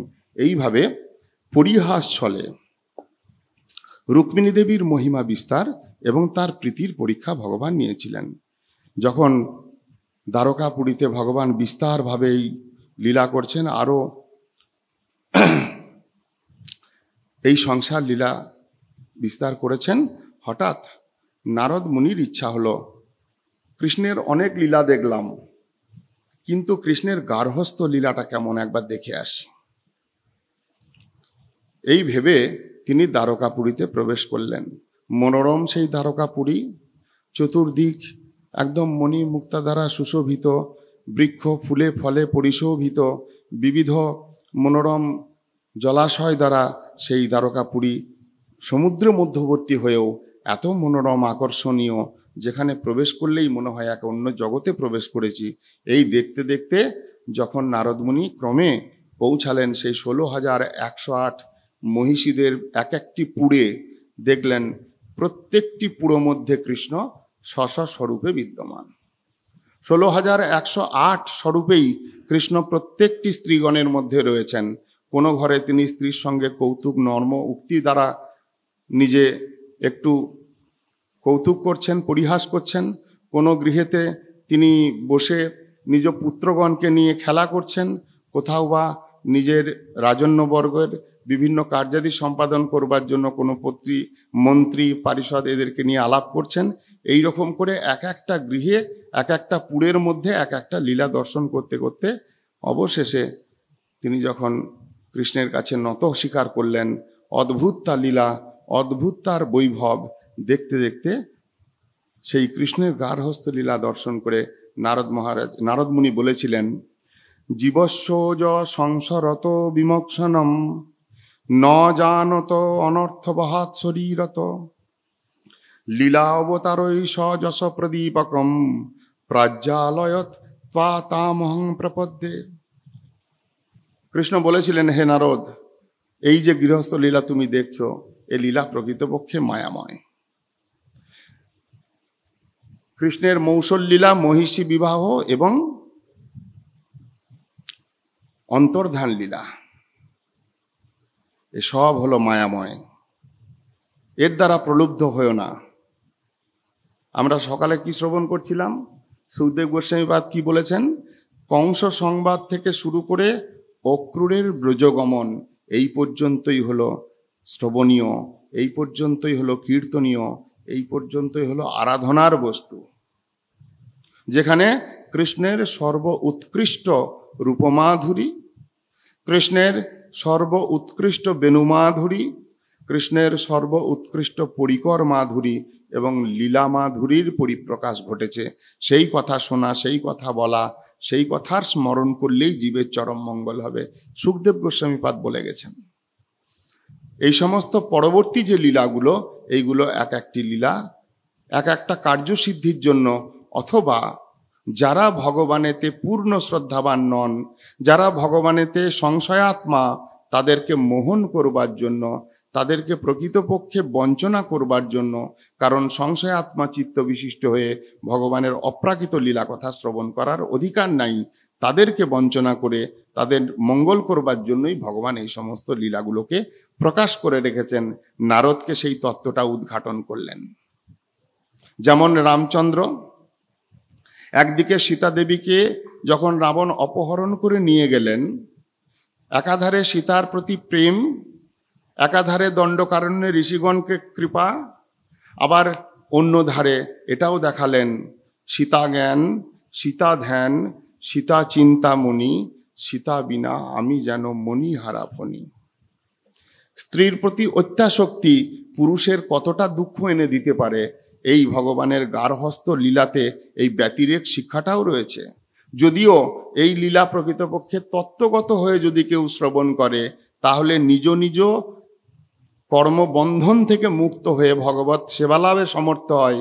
কিন্তু যদি অতত্ত্বজ্ঞ হয়ে কেউ শ্রবণ করে, তাদেরকে শিখাবার জন্য যে দেখো গৃহস্থ লীলাটাও কত বড় একটা বন্ধন। নারদকে লক্ষ্য করে ভগবান বললেন, আমার এই লীলা কিন্তু মায়াময় লীলা, তুমি কিন্তু এই লীলার মধ্যে মোহিত হয়ে যেও না।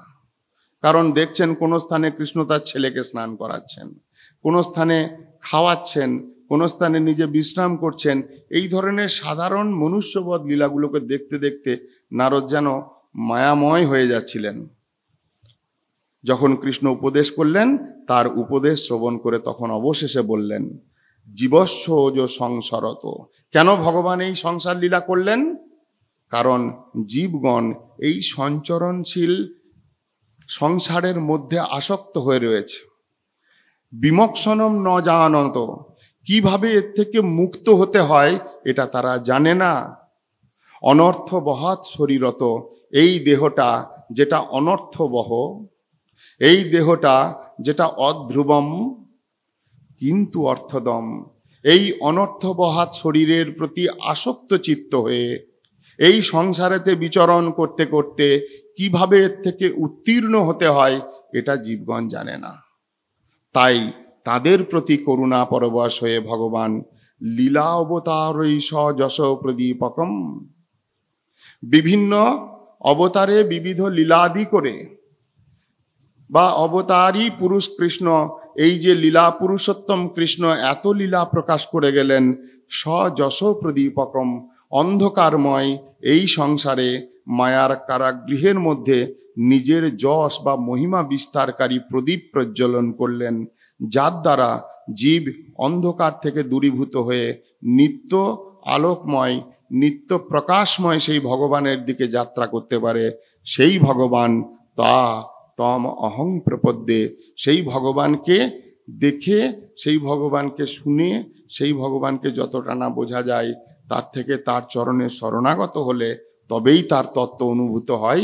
অতএব নারদ বলছেন, তা তম অহং প্রপদ্যে, আমি সেই লীলা অবতারী পুরুষোত্তম শ্রীকৃষ্ণের শ্রীচরণে আমি প্রণত হই, আমি শরণাগত হই, আমি প্রপন্নতা স্বীকার করি। তাই গৌর প্রেমানন্দে হরি হরি হরি বল, হরি বল, হরি বল। আরো বললেন, তৎপাদুকে অবিরতং পুরীজেই চরন্তি, ধ্যায়ন্তি অভদ্র নশনে সূচয় গৃণন্তি, বিন্দন্তিতে কমলনাভ ভবাপবর্গম আশাতে যদি ত আশিস ঈশন অন্নে।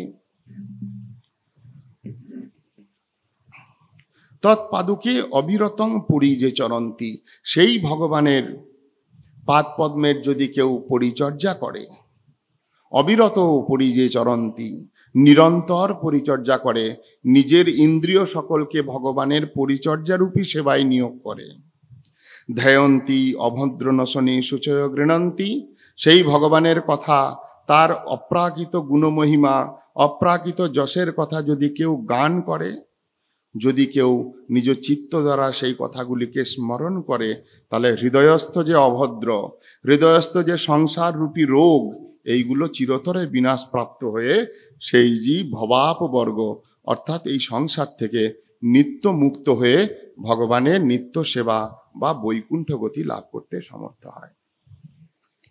এই রূপে নারদ ভগবানের গার্হস্থ লীলা দর্শন করে তার অনুভব বেদ্য কয়েকটা কথার দ্বারা আমাদেরকে চরম শিক্ষা দান করেছেন। ক্রমে সুখদেব মুনি বর্ণন প্রসঙ্গে আর একটি চরিত্র আনলেন, শ্রীদামা চরিত্র।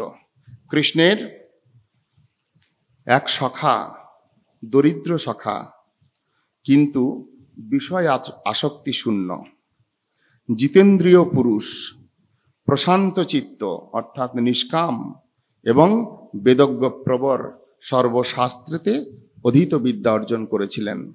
সেই ব্রাহ্মণ সুদামা বিপ্র এতটাই দরিদ্র ছিলেন, নিজ পরিবারকে পেট ভরে দুবেলা খাবারও খাওয়াতে পারতেন না, কারণ তিনি খুব শাস্ত্রসম্মতভাবে জীবনযাপন করতেন, শাস্ত্রের বিধি বিধান মেনে জীবনযাপন করতেন। ব্রাহ্মণ, তিনি 5 ঘরের অধিক ভিক্ষা করতেন না। গৃহস্থ 5টা ঘরে যা পাবেন সেই নিয়ে এসে সংসার প্রতিপালন করবেন, কোনো লোভ তার মধ্যে ছিল না। যদি 5 ঘর ঘুরে কিছু না পেয়েছেন, সেই দিন অভুক্ত অবস্থায় দিন যাপন করেছেন, নিজেও অভুক্ত, তার স্ত্রী অভুক্ত, তার পুত্রগণ অভুক্ত। কিন্তু শাস্ত্র বিরুদ্ধ কোনো কর্ম তিনি জীবনে করেন নাই। সেই শ্রীদামা বিপ্রের পত্নী যখন জানতে পারলেন যে এই শ্রীদামার বন্ধু হচ্ছেন দ্বারকাধীশ কৃষ্ণ, তখন বারংবার তাকে অনুনয় বিনয় করতে লাগলেন। আপনার সখা, তিনি দ্বারকার অধিপতি, দ্বারকাধীশ, সর্ব ঐশ্বর্য সম্পন্ন, অন্তত পক্ষে আপনি অন্য কোথাও না চাইতে পারেন, বন্ধুর কাছে তো যেতে পারেন। বন্ধুর কাছে চাইতে না পারেন, যদি মনে করেন বন্ধুর কাছে কিছু চাওয়া যায় না, চাওয়া পাওয়ার সম্পর্কতে মিত্রতা থাকে না, অতএব আমি বন্ধুর সম্পর্ক নষ্ট করতে পারবো না, কিছু চাইতে পারবো না, অন্তত পক্ষে আপনি গেলে আপনার দশা দেখে নিশ্চয়ই তিনি আপনাকে কৃপা করবেন, আপনার এই দারিদ্র অবস্থার থেকে আপনাকে নিশ্চয়ই তিনি উদ্ধার করবেন। আমি শুনেছি সেই দ্বারকাধীশ, তার কাছে যদি কেউ যান, তার আর অপূর্ণ বলে কিছু থাকে না, তিনি নিজে পরিপূর্ণ তত্ত্ব, অতএব তিনি সকলকে পরিপূর্ণতা দান করতে সমর্থ, অতএব একবার তার কাছে যান। বহুবার অনুনয় বিনয় করা সত্ত্বেও প্রথমত রাজি হচ্ছিলেন না। স্বার্থসিদ্ধিপর হয়ে তিনি বন্ধুর কাছে যাবেন না, ওপর থেকে তিনি দ্বারকাধীশ, দ্বারকার রাজা, অধিপতি, এই অবস্থায় তো কোনোভাবেই নয়।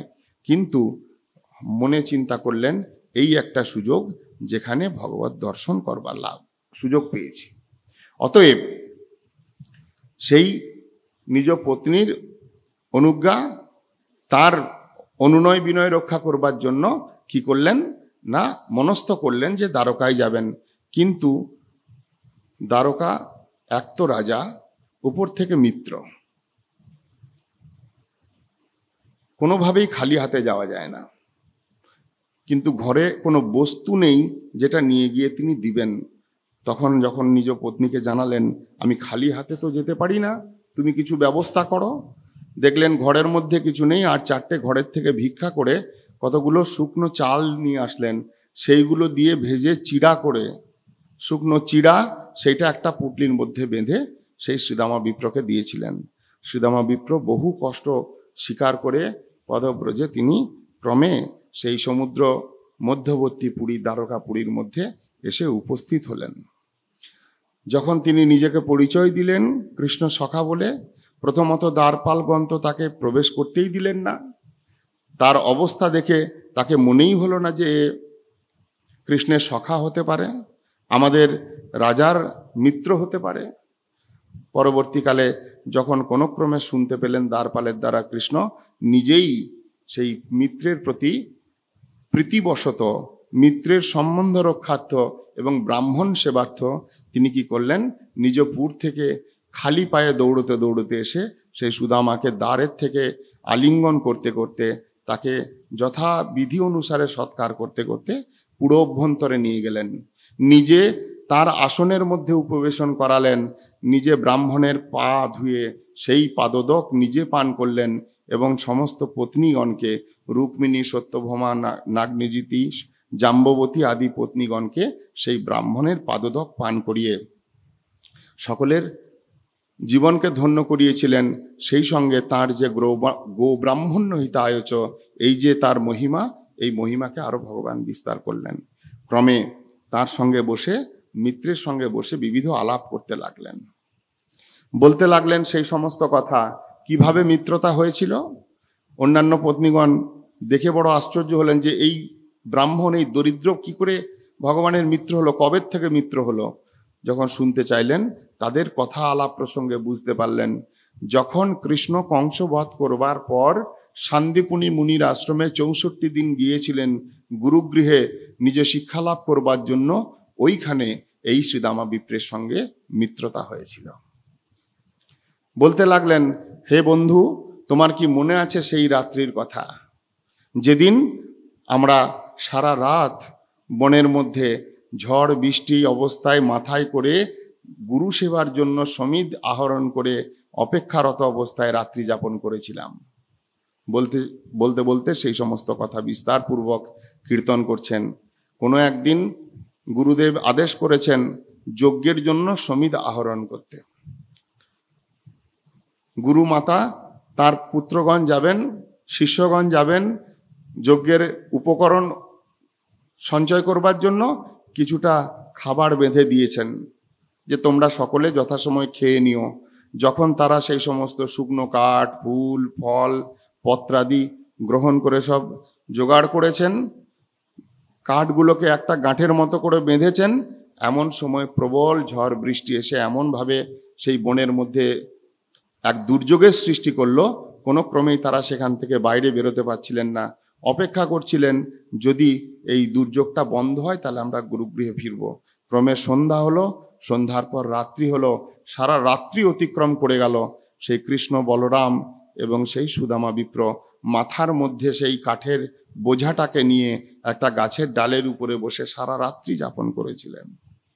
গুরু সেবার জন্য কষ্ট স্বীকার করতে হয়, ভগবান নিজে আচরণ করে দেখিয়েছেন। যখন রজনী প্রভাত হলো, রাত্রি পার হলো, গুরুদেব চিন্তায় মগ্ন, সারা রাত্রি ঘুমাতে পারেন নাই যে শিষ্যগুলো কোথায় গেল, বেরোতেও পারেন নাই ঝড় বৃষ্টির জন্য। সঙ্গে সঙ্গে যেমনই ঝড় বৃষ্টি বন্ধ হলো, প্রভাত হতেই তিনি বেরিয়ে পড়লেন এবং তাদেরকে অন্বেষণ করে গুরুগৃহে ফিরিয়ে আনলেন। গুরুদেব তখন প্রসন্ন হয়ে বলেছিলেন, নাহম ইজ্জা প্রজাপতিভ্যাম তপসা উপশমেন বা তুষ্যেয়ং সর্বভূতাত্মা গুরু শুশ্রূষায় যথা।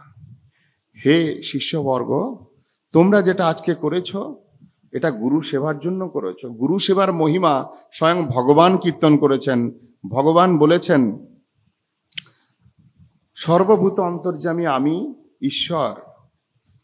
গুরু সেবার দ্বারা যতটা সন্তুষ্ট হই, যজ্ঞ, ব্রহ্মচর্য, বানপ্রস্থ, সন্ন্যাস, তপস্যা, ব্রত ইত্যাদি কর্মের দ্বারা আমি তত অধিক সন্তুষ্ট হই না। এটা বিরাট শিক্ষা ভাগবতের। ভগবান বলেছেন নাহম ইজ্জা প্রজাপতিভ্যাম তপসা উপশমেন বা। গৃহ ত্যাগ করে যদি সন্ন্যাস আশ্রম গ্রহণ করো, চতুর্থাশ্রমী হও, ব্রহ্মচর্য ধারণ করে জীবন যাপন করো, অথবা শাস্ত্র মতে গৃহস্থ ধর্ম পালন করো, অথবা গৃহত্যাগ করে বানপ্রস্থিও অবলম্বন করো, এই সমস্ত ক্রিয়ার দ্বারা ভগবান যতটা সন্তুষ্ট হন, গুরু সেবার দ্বারা তার থেকে অধিক সন্তুষ্ট হন। এই কারণে কলিহত জীব আমরা, আমাদের গুরুবর্গ যে স্থান প্রকট করে দিয়েছেন, অধিকার বেদে সন্ন্যাসী ব্রহ্মচারীরা এখানে বাস করছেন, কিন্তু আমাদের প্রকৃত স্বরূপ কিন্তু গুরুদাস। আমরা প্রত্যেকেই গুরুদেবের দাস, গুরুবর্গের দাস। এই দাস অভিমানটাই মুখ্য, যার জন্য মহাপ্রভু স্বয়ং তিনি 10 নামী সন্ন্যাসীর অন্তর্গত পুরী সম্প্রদায়ে, ভারতী সম্প্রদায়ে তিনি সন্ন্যাস নিলেও নিজের নামটা রেখেছেন ব্রহ্মচারী। কৃষ্ণ চৈতন্য, এই চৈতন্য নামটি ভারতী সম্প্রদায়ের সন্ন্যাসীদের ব্রহ্মচর্য অবস্থার নাম। কেন তিনি ব্রহ্মচারী অবস্থার নামটা রাখলেন সন্ন্যাস গ্রহণ করেও? কারণ ব্রহ্মচারীর স্বরূপ হচ্ছে সে গুরুর দাস। এই দাস অভিমানটাই কলিযুগে জীবের জন্য সর্ব উৎকৃষ্ট। অল্প করি না মানিহ দাস হেন নাম, অল্প ভাগ্যে দাস নাহি করেন ভগবান। কেউ যেন মনে না করেন আমি কেন ভগবানের দাস হতে যাব, আমার তো কোটি কোটি টাকার সম্পত্তি রয়েছে, আমার তো সমাজে বিরাট নাম ডাক রয়েছে, আমি তো বিরাট শাস্ত্র বা জড়জগতের বিদ্যায় বিদ্বান, আমি কি জন্য ভগবানের দাস হব? সহজভাবে তাদের জন্য বললেন অল্প করি না মানিহ দাস হেন নাম। এই দাস কিন্তু কোনো সহজ কথা নয়। এই দাস হতে গেলে বড় ভাগ্যের প্রয়োজন হয়। অল্প ভাগ্যে দাস নাহি করেন ভগবান। অতএব গুরুদেবের সেবক, গুরুদাস অভিমান, গুরুদেবের সেবা এবং সেই সেবার জন্য নিজের কষ্ট সহন করা। ভগবান নিজে গুরু সেবার জন্য রাত্রি জাগরণ করলেন, গুরু সেবার জন্য ঝড় বৃষ্টির মধ্যে দাঁড়িয়ে থাকলেন, মাথার মধ্যে একটা কাঠের বোঝাকে নিয়ে দাঁড়িয়ে থাকলেন। এইগুলো গুরুদেব বলেছেন সমিধ লাগবে যজ্ঞের জন্য, অতএব গুরু সেবার জন্য তিনি এত কষ্ট স্বীকার করে জগৎকে শিক্ষা দিলেন।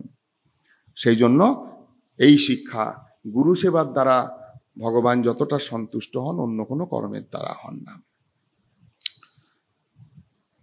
অতএব এতদেব হি সৎশিষ্যই কর্তব্যম গুরু নিষ্কৃতম যদ্বৈ বিশুদ্ধ ভাবেন সর্বার্থ আত্মার্পণম গুরু। গুরুদেবের উদ্দেশ্যে এইরূপ ভক্তি সহকারে সর্বার্থ সাধক শরীর সমর্পণ করে যদি সেবা করেন, গুরু সেবা করেন, গুরুদেব পর্যন্ত সমর্থ হন না তার প্রতি উপকার সাধন করতে। যেমন আমরা কালকে শুনছিলাম, কৃষ্ণ নিজে বলছেন গোপীগণকে, তোমাদের কৃত এই সেবাবৃত্তি, তোমাদের আমার প্রতি যে প্রীতি, এর প্রতি দান আমি দিতে পারবো না, তাই আমি তোমাদের চরণে ঋণী।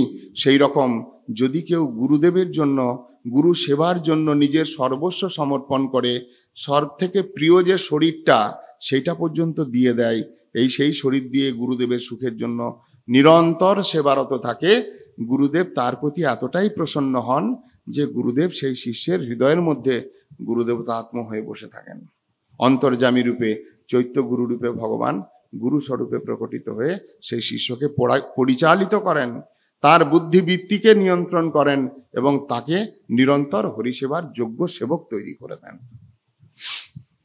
এই রূপে সমস্ত কথা হতে হতে হঠাৎ কৃষ্ণ বলে বসলেন, হে মিত্র, তুমি যে এসেছো আমার জন্য কি কিছু নিয়ে আসো নাই? তুমি কি খালি হাতে এসেছো? কৃষ্ণের সঙ্গে কথা বলতে বলতে, কৃষ্ণের করুণা পেতে পেতে, কৃষ্ণের রাজ ঐশ্বর্য দর্শন করতে করতে, কৃষ্ণের সেবা গ্রহণ করতে করতে সেই বিপ্র ভুলেই গেছিলেন যে কিছু নিয়ে এসছেন। কিন্তু যখন কৃষ্ণ চেয়ে বসলেন তখন বড় লজ্জিত হলেন। ভাবলেন এই স্থানে কিভাবে আমি এই পুডলিটা বের করি। এক তো নোংরা পুডলিটা, তার উপরে তার মধ্যে আছে কেবলমাত্র চিরা। দ্বারকাধীশ কৃষ্ণ 16,108 মহিষী সেখানে পরিশোভিত, দাস দাসী বর্গ সকলের সামনে ওই চিরাটা বের করে দিবেন, বড় লজ্জিত হলেন। কৃষ্ণ কি করলেন, জোরপূর্বক তার হাত থেকে সেটা কেড়ে নিয়ে তার থেকে দুমুঠি খেয়ে পরিতৃপ্ত হলেন। ভক্তের দ্রব্য প্রভু কাড়ি কাড়ি খায়, অভক্তের দ্রব্য প্রভু উলটি না চায়। ভগবানের এটা স্বভাব। যেমন বিদুরের ঘরে গিয়ে বিদুরানীর কাছ থেকে কলার ছিলকাটা খেয়েছিলেন, কিন্তু দুর্যোধনের প্রদত্ত স্বর্ণ থালিতে সুসজ্জিত চতুর্বিধ যে ভোজ্য সামগ্রী, তার দিকে ভগবান ঘুরেও তাকাননি, যেহেতু অভক্ত প্রদত্ত দ্রব্য। ভক্তের দ্রব্য হলে সেটা যাই হোক, পত্রম পুষ্পম ফলম তোয়ম যৌমে ভক্তা প্রযচ্ছতি। ভক্তগণ ভক্তি সহকারে প্রীতি সহকারে আমাকে পত্র পুষ্প ফল জল যা দিবে, আমি সেইটাতেই তদহম ভক্তি উপহৃত স্নামি প্রযতাত্মন। সেই বস্তু ভগবান ভক্তির দ্বারা উপহৃত বস্তু, প্রীতির দ্বারা প্রদত্ত বস্তু ভগবান সাদরে গ্রহণ করেন।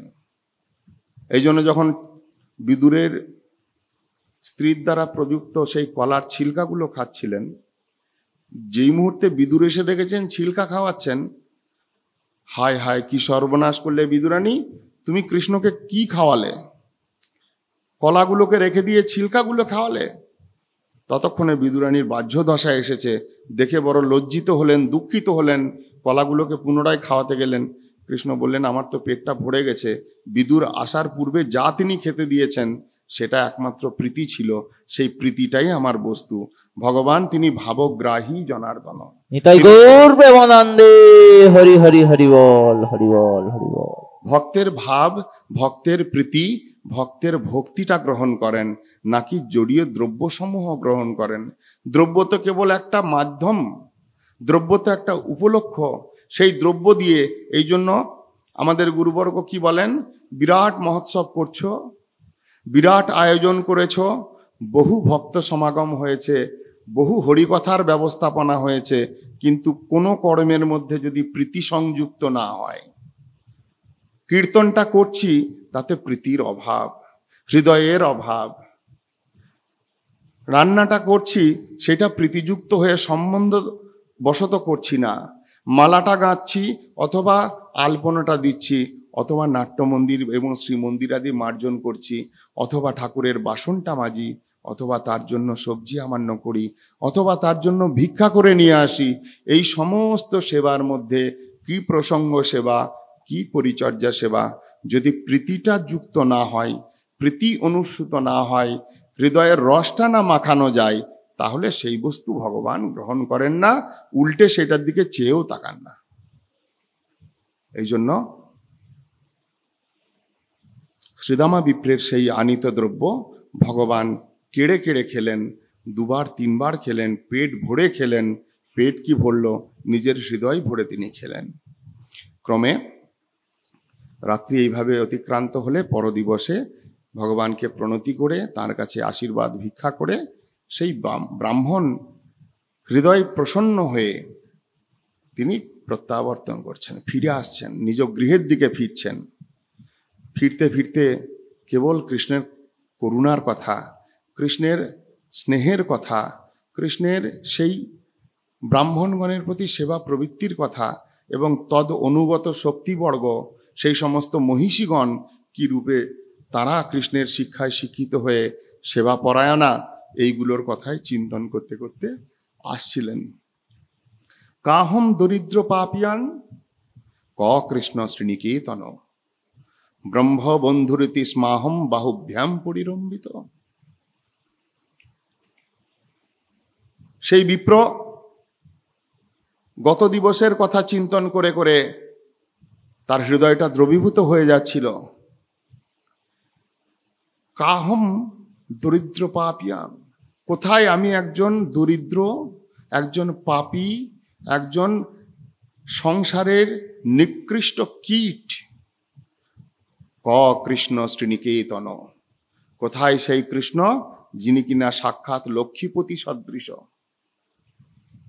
কিন্তু ব্রহ্ম ব্রহ্ম ইতি স্ম আহম, কেবল আমাকে ব্রাহ্মণ জ্ঞান করে, কেবল আমার প্রতি মিত্রতা বশত বাহুভ্যাম পরিরম্ভিত, নিজের সেই দুই বাহু যুগলকে বিস্ফারিত করে, বাহু যুগলকে প্রসারিত করে আমাকে তিনি নিজের বক্ষের মধ্যে আলিঙ্গন করলেন।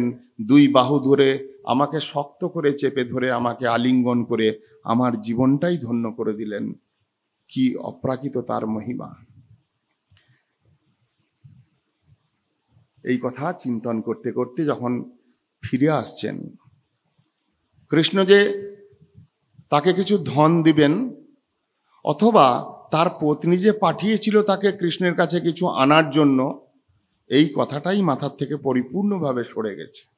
কৃষ্ণের এই সমস্ত কথাকে স্মরণ করতে করতে তিনি যখন নিজের স্থানে ফিরে আসলেন, হঠাৎ এসে দেখলেন তিনি যেই ঘরে থাকতেন, তিনি যেই স্থানে থাকতেন সেই স্থানটা আর নাই।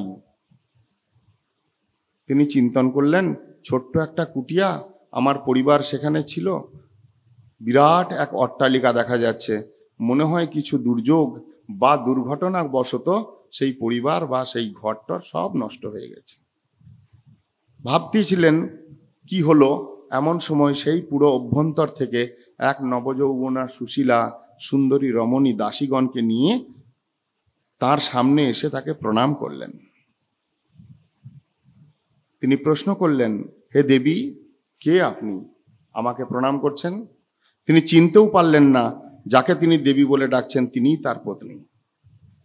এতদিন না খেতে পেয়ে দুঃখে দারিদ্রতায় তার যে জীর্ণ শীর্ণ শরীর ছিল সম্পূর্ণরূপে পরিবর্তন হয়েছে, নবযৌবন রূপ ধারণ করেছে, এমন সুন্দর পোশাক পরিহিত অলংকার দ্বারা সুশোভিত হয়ে এসেছেন, তিনি নিজে চিনতেও পারেন নাই নিজের পত্নীকে।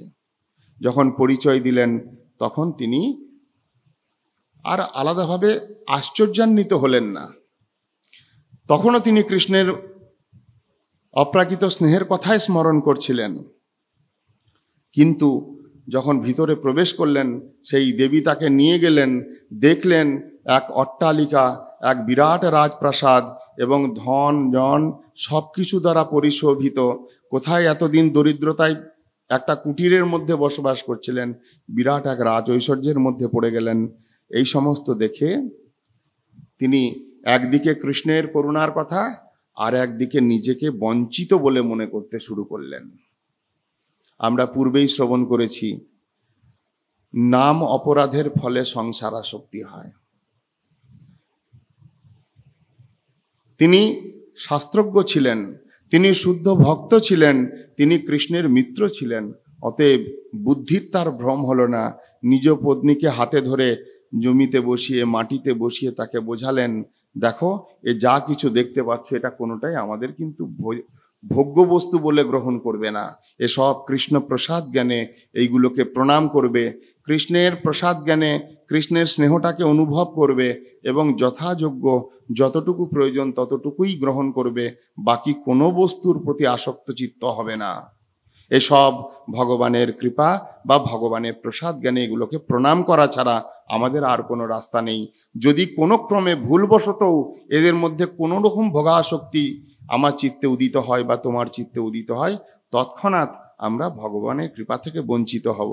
এই রকম ভাবে নিজ স্ত্রী এবং পুত্রগণকে শিক্ষা দিয়ে তিনি যতদিন জীবিত ছিলেন অনাসক্তভাবে ভগবানের কৃপা প্রসাদ লাভ করে নিরন্তর ভগবত আরাধনা করতে করতে পরিবারকে নিয়ে সস্ত্রীক তিনি বৈকুণ্ঠ ধাম প্রাপ্তি করেছিলেন। তাই গৌর প্রেমানন্দে হরি হরি বল, হরি বল, হরি বল। সুত গোস্বামীপাদ বললেন, এই রকম কৃষ্ণের চরিত্র যে কথা পরীক্ষিত মহারাজের নিকট বর্ণন করছিলেন, সমস্ত জীবের পাপ বিনাশক, সমস্ত ভক্তগণের পরম সুখ সমৃদ্ধি স্বরূপ এই কৃষ্ণ কথা, ভগবানের অক্ষয় চরিত্র কথা যদি কেউ নিরন্তর শ্রবণ করে অথবা কীর্তন করে অন্যের কাছে, তিনি সেই তদ্গত চিত্ত হয়ে অর্থাৎ ভগবানেতে তন্ময়তা প্রাপ্ত হয়ে এই সংসার থেকে উত্তীর্ণ হয়ে ভগবানের নিত্য ধামে নিত্য সেবা লাভ করতে পারেন। ক্রমে যুধিষ্ঠির মহারাজের একটি প্রশ্ন, যখন ভগবান কুরুপাণ্ডবের বংশে এসে তাদের দুঃখ বিনাশন করবার জন্য মহাভারতাদি যুদ্ধের সংরচনার দ্বারা বিভিন্ন অসুরগণকে বিনাশ করে পৃথিবীর ভারকে অপনোদন করেছিলেন, যখন কৃষ্ণের ইচ্ছায় যুধিষ্ঠির রাজসুয়াদি যজ্ঞের দ্বারা ভগবানের মহিমাকে জগতে বিস্তার করেছিলেন, সেই সময় কোনো এক সময় যুধিষ্ঠির হঠাৎ প্রশ্ন করে বসলেন, কৃষ্ণ তোমার কাছে আমার একটা প্রশ্ন,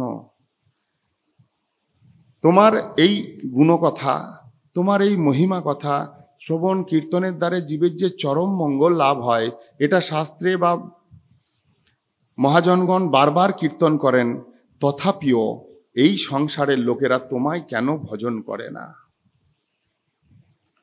যদি আমরা একটু চোখ মেলে তাকাই তাহলে দেখতে পাই দেবদেবীর ভক্তের সংখ্যা আর তোমার ভক্তের সংখ্যা পার্সেন্টেজ যদি করতে যাই তাহলে 1:20। 20টা যদি দেবদেবীর ভক্ত হয়, তোমার ভক্ত একজন। এরকম কেন? কেন জগতের লোক তোমার উপাসনা করতে এত সংকোচ হয়?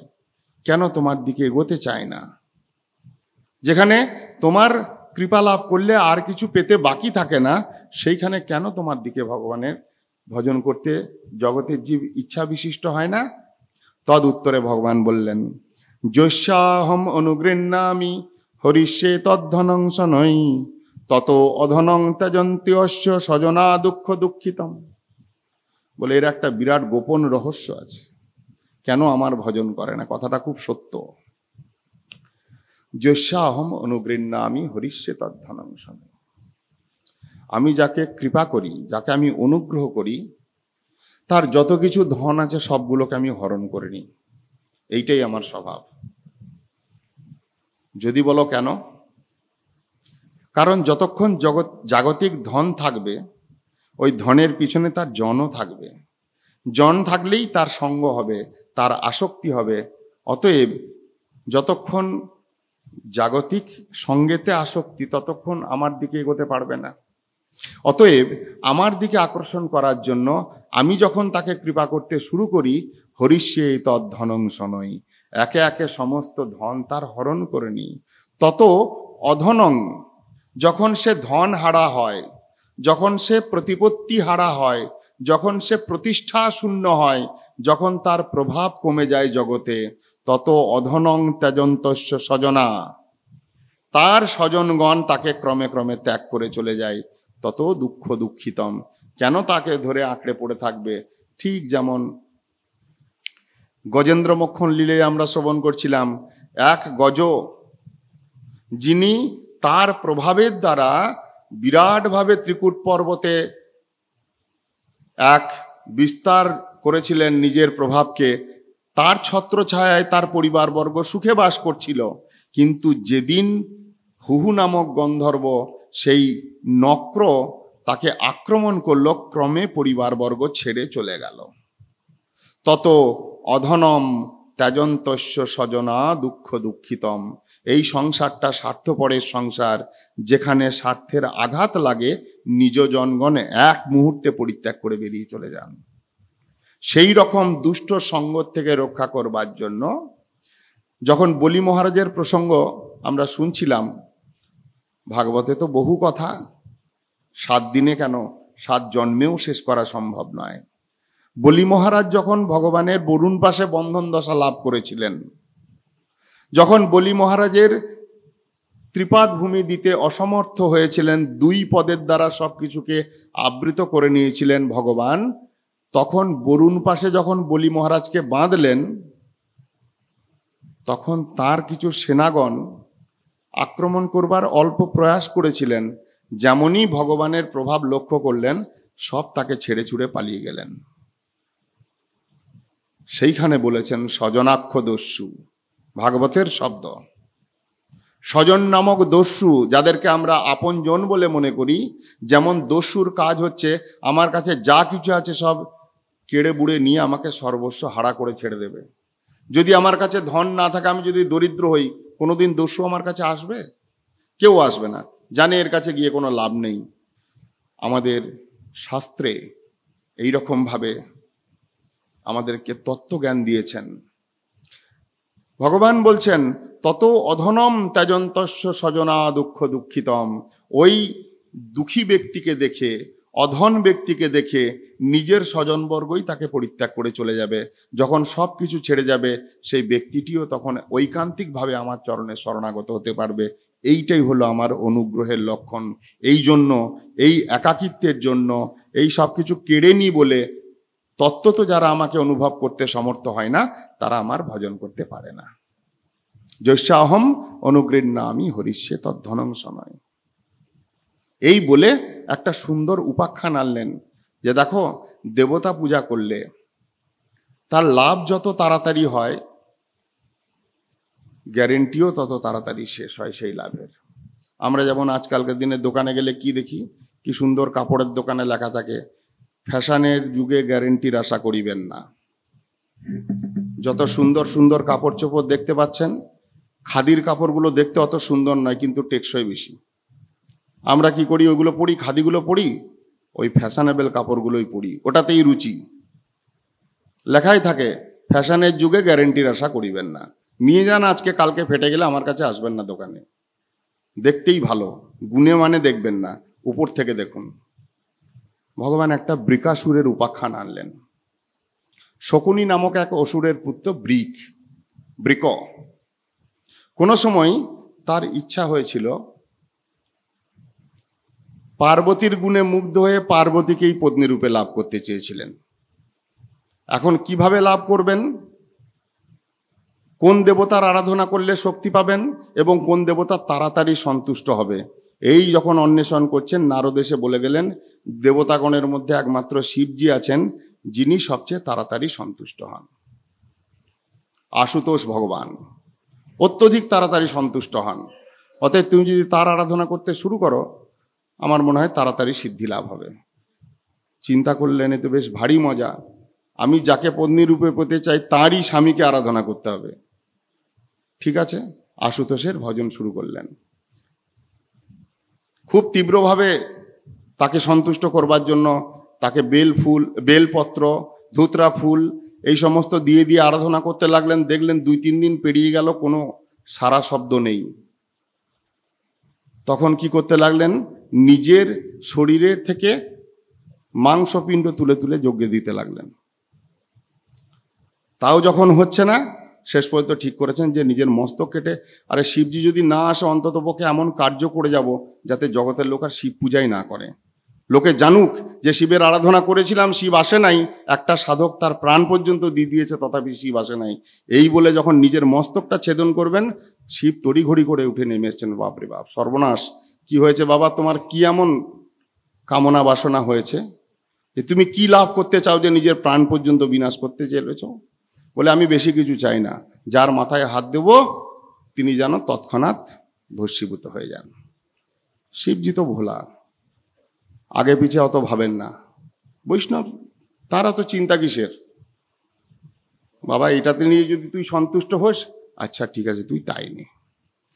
যেমনই তথাস্তু বলেছেন, বলে যাবেন, শিবজিকে বলছেন দাঁড়ান, আপনি যে বরটা দিলেন সেটা কার্যকরী হলো কি না, এটা আদৌ কোনো কাজ করবে না এমনি ভুয়ো, সেটা তো প্রমাণ করতে হবে। হ্যাঁ করো, কি করবে? বলে আপনার মাথায় হাতটা দিয়ে দেখব কার্যকরী হয় কিনা।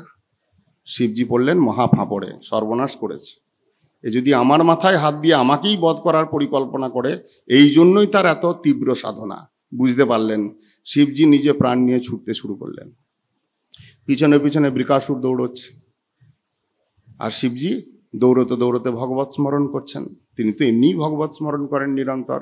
মহা বিপদে পড়েছেন, ভগবান শিবজিকে রক্ষা করবার জন্য একটা ব্রাহ্মণ বেশে, ছোট বালক বেশে শিবজি আর বৃকাসুরের মাঝখানে প্রকট হলেন। দাঁড় করালেন, বাবা কি হয়েছে, এত ছুটছ কেন? বলে ওই যে শিবজি আমাকে বর দিলেন, যার মাথায় হাত দেব তিনি ভস্মীভূত হবেন, আমি প্রমাণ করতে চাই, সে আগে আগে পালাই। আমি এটা প্রমাণ না করলে বুঝবো কেমনে? কৃষ্ণ মোহিনী অবতার ধারণকারী, অসুর মোহন কার্যে পটু, জগৎমোহন কার্যে পটু। এমন সুন্দরভাবে তার রূপকে প্রকাশ করেছেন, তার রূপেতে তার কথাতে আকৃষ্ট হয়ে সেই বৃকাসুর তার কথাগুলো শুনতে লাগলেন। বলছেন যে তুমি এক বোকা, তুমি তো দেখলে, তুমি তো নিজেই তাকে যখন আনবার জন্য সাধন করছিলে, কোথায় ধুতরা ফুল টুল দিয়ে শুরু করেছিলে, তারপরে নিজের শরীরের মাংস, অবশেষে মস্তক কাটতে গেলে তখন নিজে ছুটে চলে আসলো। তার নিজস্ব কোনো অস্তিত্ব আছে? কোথায় শ্মশানবাসী, কোথায় এদিক ওদিক পড়ে থাকে, গায়ে ছাই ভস্য মেখে পড়ে আছে, তার কথার কোনো ঠিক আছে? এইটুকু কি তুমি বুঝো না? বলে হ্যাঁ, সেই কারণেই তো আমি প্রমাণ করতে চাই। বলে তার জন্য ওর পিছনে ছুটবার কি দরকার? হাতটা নিজের মাথায়তে দিলেই তো প্রমাণ হয়ে যায়। যেমনই বলেছেন, বৃকাসুর নিজের হাতটা নিজের মাথায় দিয়েছেন, ভস্মীভূত হয়ে গেল। গৌর প্রেমানন্দে হরি হরি হরি বল। কৃষ্ণ যুধিষ্ঠিরকে বললেন, দেবতার আরাধনে যত তাড়াতাড়ি সিদ্ধি লাভ, তত তাড়াতাড়ি ক্ষতিও হয়। কারণ কামৈস্তৈস্তৈ হৃতজ্ঞানা প্রপদ্যন্তে অন্য দেবতা। আমি কৃপা করি অনেক পরে, কিন্তু যখন কৃপা করি, আর এই জন্য তিনি অচ্যুত। একবার যদি তাকে ধরেছেন কেউ, বা তিনি যদি কাউকে ধরেছেন, তাকে আর কোনোদিন তার পাদপদ্ম থেকে ছাড়া হতে হয় না। ক্রমে অবশেষে দশম স্কন্ধের অন্তিমে একটা প্রসঙ্গ সুখদেব মুনির কাছে শুনলেন পরীক্ষিত মহারাজ। ত্রিষু অধিশেষু কো মহান। কোনো সময় ঋষি মুনিদের মধ্যে, ব্রহ্মা বিষ্ণু মহেশ্বরের মধ্যে কে শ্রেষ্ঠ, এই নিয়ে এক বিবাদ লাগলো। কেউ বলেন ব্রহ্মা, যেহেতু সৃষ্টি করেছেন। কেউ বলেন না, সদাশিব, তিনি ব্রহ্মার থেকে উন্নত। আবার কেউ বলেন না, বিষ্ণু, যিনি সর্বেশ্বর। এটা প্রমাণ করবার জন্য ভৃগুমুনিকে দায়িত্ব দিলেন। ভৃগুমুনি সেই দায়িত্ব নিয়ে সরস্বতী নদীর তট থেকে যাত্রা যখন শুরু করলেন, সর্বপ্রথমে ব্রহ্মার কাছে গেলেন। যে ব্রহ্মার থেকে সমস্ত মুনি ঋষিগণের জন্ম হয়েছে, অতএব তিনি পিতা বা পরম পিতা স্বরূপে রয়েছেন। এখন সেই ব্রহ্মার কাছে গিয়ে ভৃগুমুনি মাথাটা উঁচু করে গর্ব প্রকাশ করে দাঁড়িয়ে থাকলেন। না তো প্রণাম করলেন, আর না ব্রহ্মার কোনো স্তুতির দ্বারা তার সন্তোষ বিধান করবার চেষ্টা করলেন। এই রকম ঔদ্ধত্য ভাব লক্ষ্য করে ব্রহ্মা ভৎসনা করে তাকে সেখান থেকে বিতাড়ন করলেন। এক প্রকার বের করে দিলেন সবার থেকে, যাও, বেরিয়ে যাও। সাধারণ ব্যবহারটুকু তুমি জানো না? তুমি এসেছো মস্তক উন্নত করে গর্বের সঙ্গে দাঁড়িয়ে আছো, তোমার সৌজন্য বোধ নেই, তোমার মর্যাদা বোধ নেই, যাও, এখান থেকে বেরিয়ে যাও। যেমনই বের করে দিলেন, চলে এলেন। ক্রমে সেইখান থেকে বেরিয়ে শিবজির কাছে উপনীত হলেন। শিবজি তিনি যেমনই দেখলেন ভৃগু এসেছেন, বড় প্রীতি সহকারে নিজের ভাতৃবোধে তাকে আলিঙ্গন করতে গেলেন। যেমনই আলিঙ্গন করতে গেলেন, ভৃগুমুনি তাকে আটকে দিয়ে, আরে তারা দাও, তুমি একটা অস্পৃশ্য, ভূত প্রেত নিয়ে তুমি সর্বদা বসবাস করো, ওই শ্মশানবাসী তুমি, তুমি আমাকে স্পর্শ করো না। যেমনই এই কথাটা শুনেছেন, শিবজির মাথা এত গরম হয়েছে, পাশুপত অস্ত্র তুলেছেন মারবেন বলে, সঙ্গে সঙ্গে সেখান থেকে পলায়ন করেছেন। অবশেষে ভগবানের লোকে, বৈকুণ্ঠ লোকে প্রবেশ করেছেন। বৈকুণ্ঠেতে ভগবান অনন্ত শয্যায় শায়িত হয়ে আছেন। লক্ষ্মী দেবী পাদ সম্বাহন করছেন। একদম ভিতরে অবধি প্রবেশ করে গিয়ে ভগবানের বক্ষে এক পদাঘাত, সজোরে পদাঘাত। ভগবান নিদ্রামগ্ন ছিলেন। যেমনই পদাঘাত করলেন, সঙ্গে সঙ্গে উঠে সঙ্গে সঙ্গে সেই ব্রাহ্মণের চরণে ক্ষমা চাইতে লাগলেন। আমি আপনার আগমন জানতে পারি নাই, আমি আপনাকে আতিথ্য বিধান করতে পারি নাই, আপনার সৎকার করতে পারি নাই। আপনার এই কোমল চরণ দুখানি আমার এই বজ্রতুল্য, পাষাণতুল্য হৃদয়ের মধ্যে লেগেছে। আপনার পায়ে কোনো কষ্ট হয় নাই তো? আপনি আমাকে ক্ষমা করুন।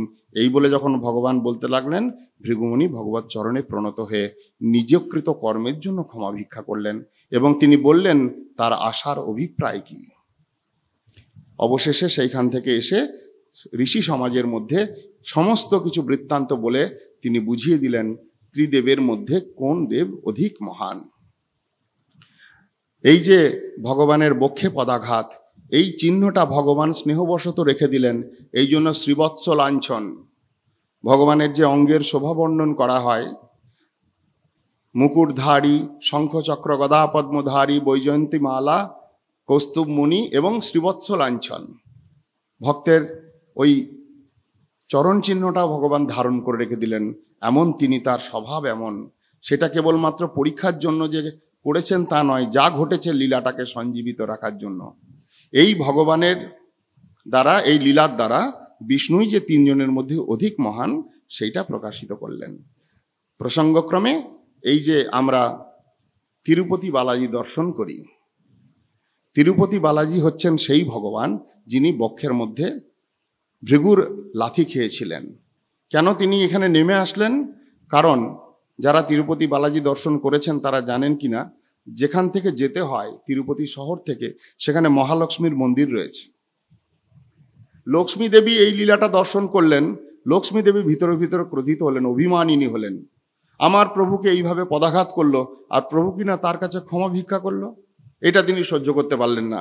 তাই তিনি অভিমান করে ওইখান থেকে চলে এসে এই তিরুপতি যে স্থান, সেইখানে মহালক্ষ্মী দেবী এসে অভিমান করে বসে থাকলেন, এবং সেই লক্ষ্মী দেবীর অভিমানকে ভাঙাবার জন্য তিনি ভগবান বৈকুণ্ঠপতি ভগবান, তিনি এই তিরুমালা পর্বতকে আশ্রয় করে তিরুপতি বালাজি স্বরূপে নিজেকে প্রকাশ করেছেন।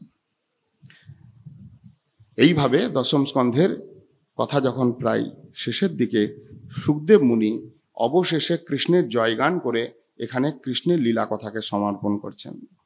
জয়তি জননিবাস দেবকী জন্মবাদ, যদুবর পরিষদ সৈদুর্ভীর সদ্যন অধর্মম, স্থির চর বৃজিগ্ন সুস্মিত শ্রীমুখেন, ব্রজপুরবনিতানাং বর্ধয়ন কামদেবম। জয়তি জননিবাস দেবকী জন্মবাদ, যিনি অখিল জীবগণের অন্তরে নিবাসকারী অর্থাৎ অন্তর্যামী পুরুষ, যিনি দেবকীর উদরে জন্মগ্রহণ করেছেন বলে বাদ রয়েছে, দেবকী জন্মবাদও। কারণ কি? তিনি অজন্মা। ভগবানের জন্ম মৃত্যু আদি লীলা নাই, কিন্তু তার এত সুন্দর জন্মলীলা প্রকাশিত হয়েছে। এই জন্য সুখদেব মুনি দেবকী জন্মবাদও এই শব্দের ব্যবহার করলেন। জয়তি জননিবাস দেবকী জন্মবাদ, যদুবর পরিষদ সৈদুর্ভীর, এবং যিনি যদুগণের প্রতিপালক স্বরূপ অথবা যদু বংশের যিনি সভাপতি স্বরূপ, সেই কৃষ্ণ নিজের বাহুতে নিজের ইচ্ছা মাত্রে অধর্মকে বিনাশ করতে সমর্থ হলেও স্বতুল্য নিজতুল্য সেই অর্জুন সখাকে দিয়ে মহাভারতের যুদ্ধে সেই মহাসৈন্য সাগরকে বিনাশ করিয়ে, যিনি অধর্মকে বিনাশ করে জগতে পুনরায় ধর্মকে স্থাপন করিয়েছিলেন, যিনি এই সংসারে স্থাবর জঙ্গম প্রত্যেকটি প্রাণীর দুঃখকে হরণ করেছিলেন, অথবা নিজের ব্রজপুরস্থ সেই সমস্ত ব্রজবাসীগণকে নিজের সেবা দান করে নিজের অসম ঊর্ধ্ব রূপশ্রী দর্শন করিয়ে সমস্ত দুঃখকে হরণ করেছিলেন, এবং সুস্মিত শ্রীমুখেন নিজের সেই মৃদুমন্দ হাস্যযুক্ত সুন্দর বদন কমল দ্বারা ব্রজপুর, মথুরাপুর এবং দ্বারকাপুরবাসিনীগণের কাম বর্ধন করেছিলেন। সেই কৃষ্ণ, দ্বারকেশ কৃষ্ণ, মথুরেশ কৃষ্ণ, ব্রজেশ কৃষ্ণ, তিনি জয়যুক্ত হন। এই বলে অন্তিমে সুখদেব মুনি কৃষ্ণের চরণে প্রণত হলেন। এই প্রণামের দ্বারা দশম স্কন্ধের কৃষ্ণের চরিত্র এখানেই সমাপন করে ক্রমে একাদশ স্কন্ধেতে যদুবংশের ধ্বংস রূপী মৌসল লীলা, নিমি নবযোগেন্দ্র সংবাদ, 24 গুরুর উপাখ্যান এবং উদ্ধব কৃষ্ণ সংবাদ দিয়ে আমরা একাদশ স্কন্ধের কথা আগামীকালকে শ্রবণ করব। বাঞ্ছা কল্পতরুভ্যশ্চ কৃপা। হরে কৃষ্ণ কৃষ্ণ কৃষ্ণ হরে হরে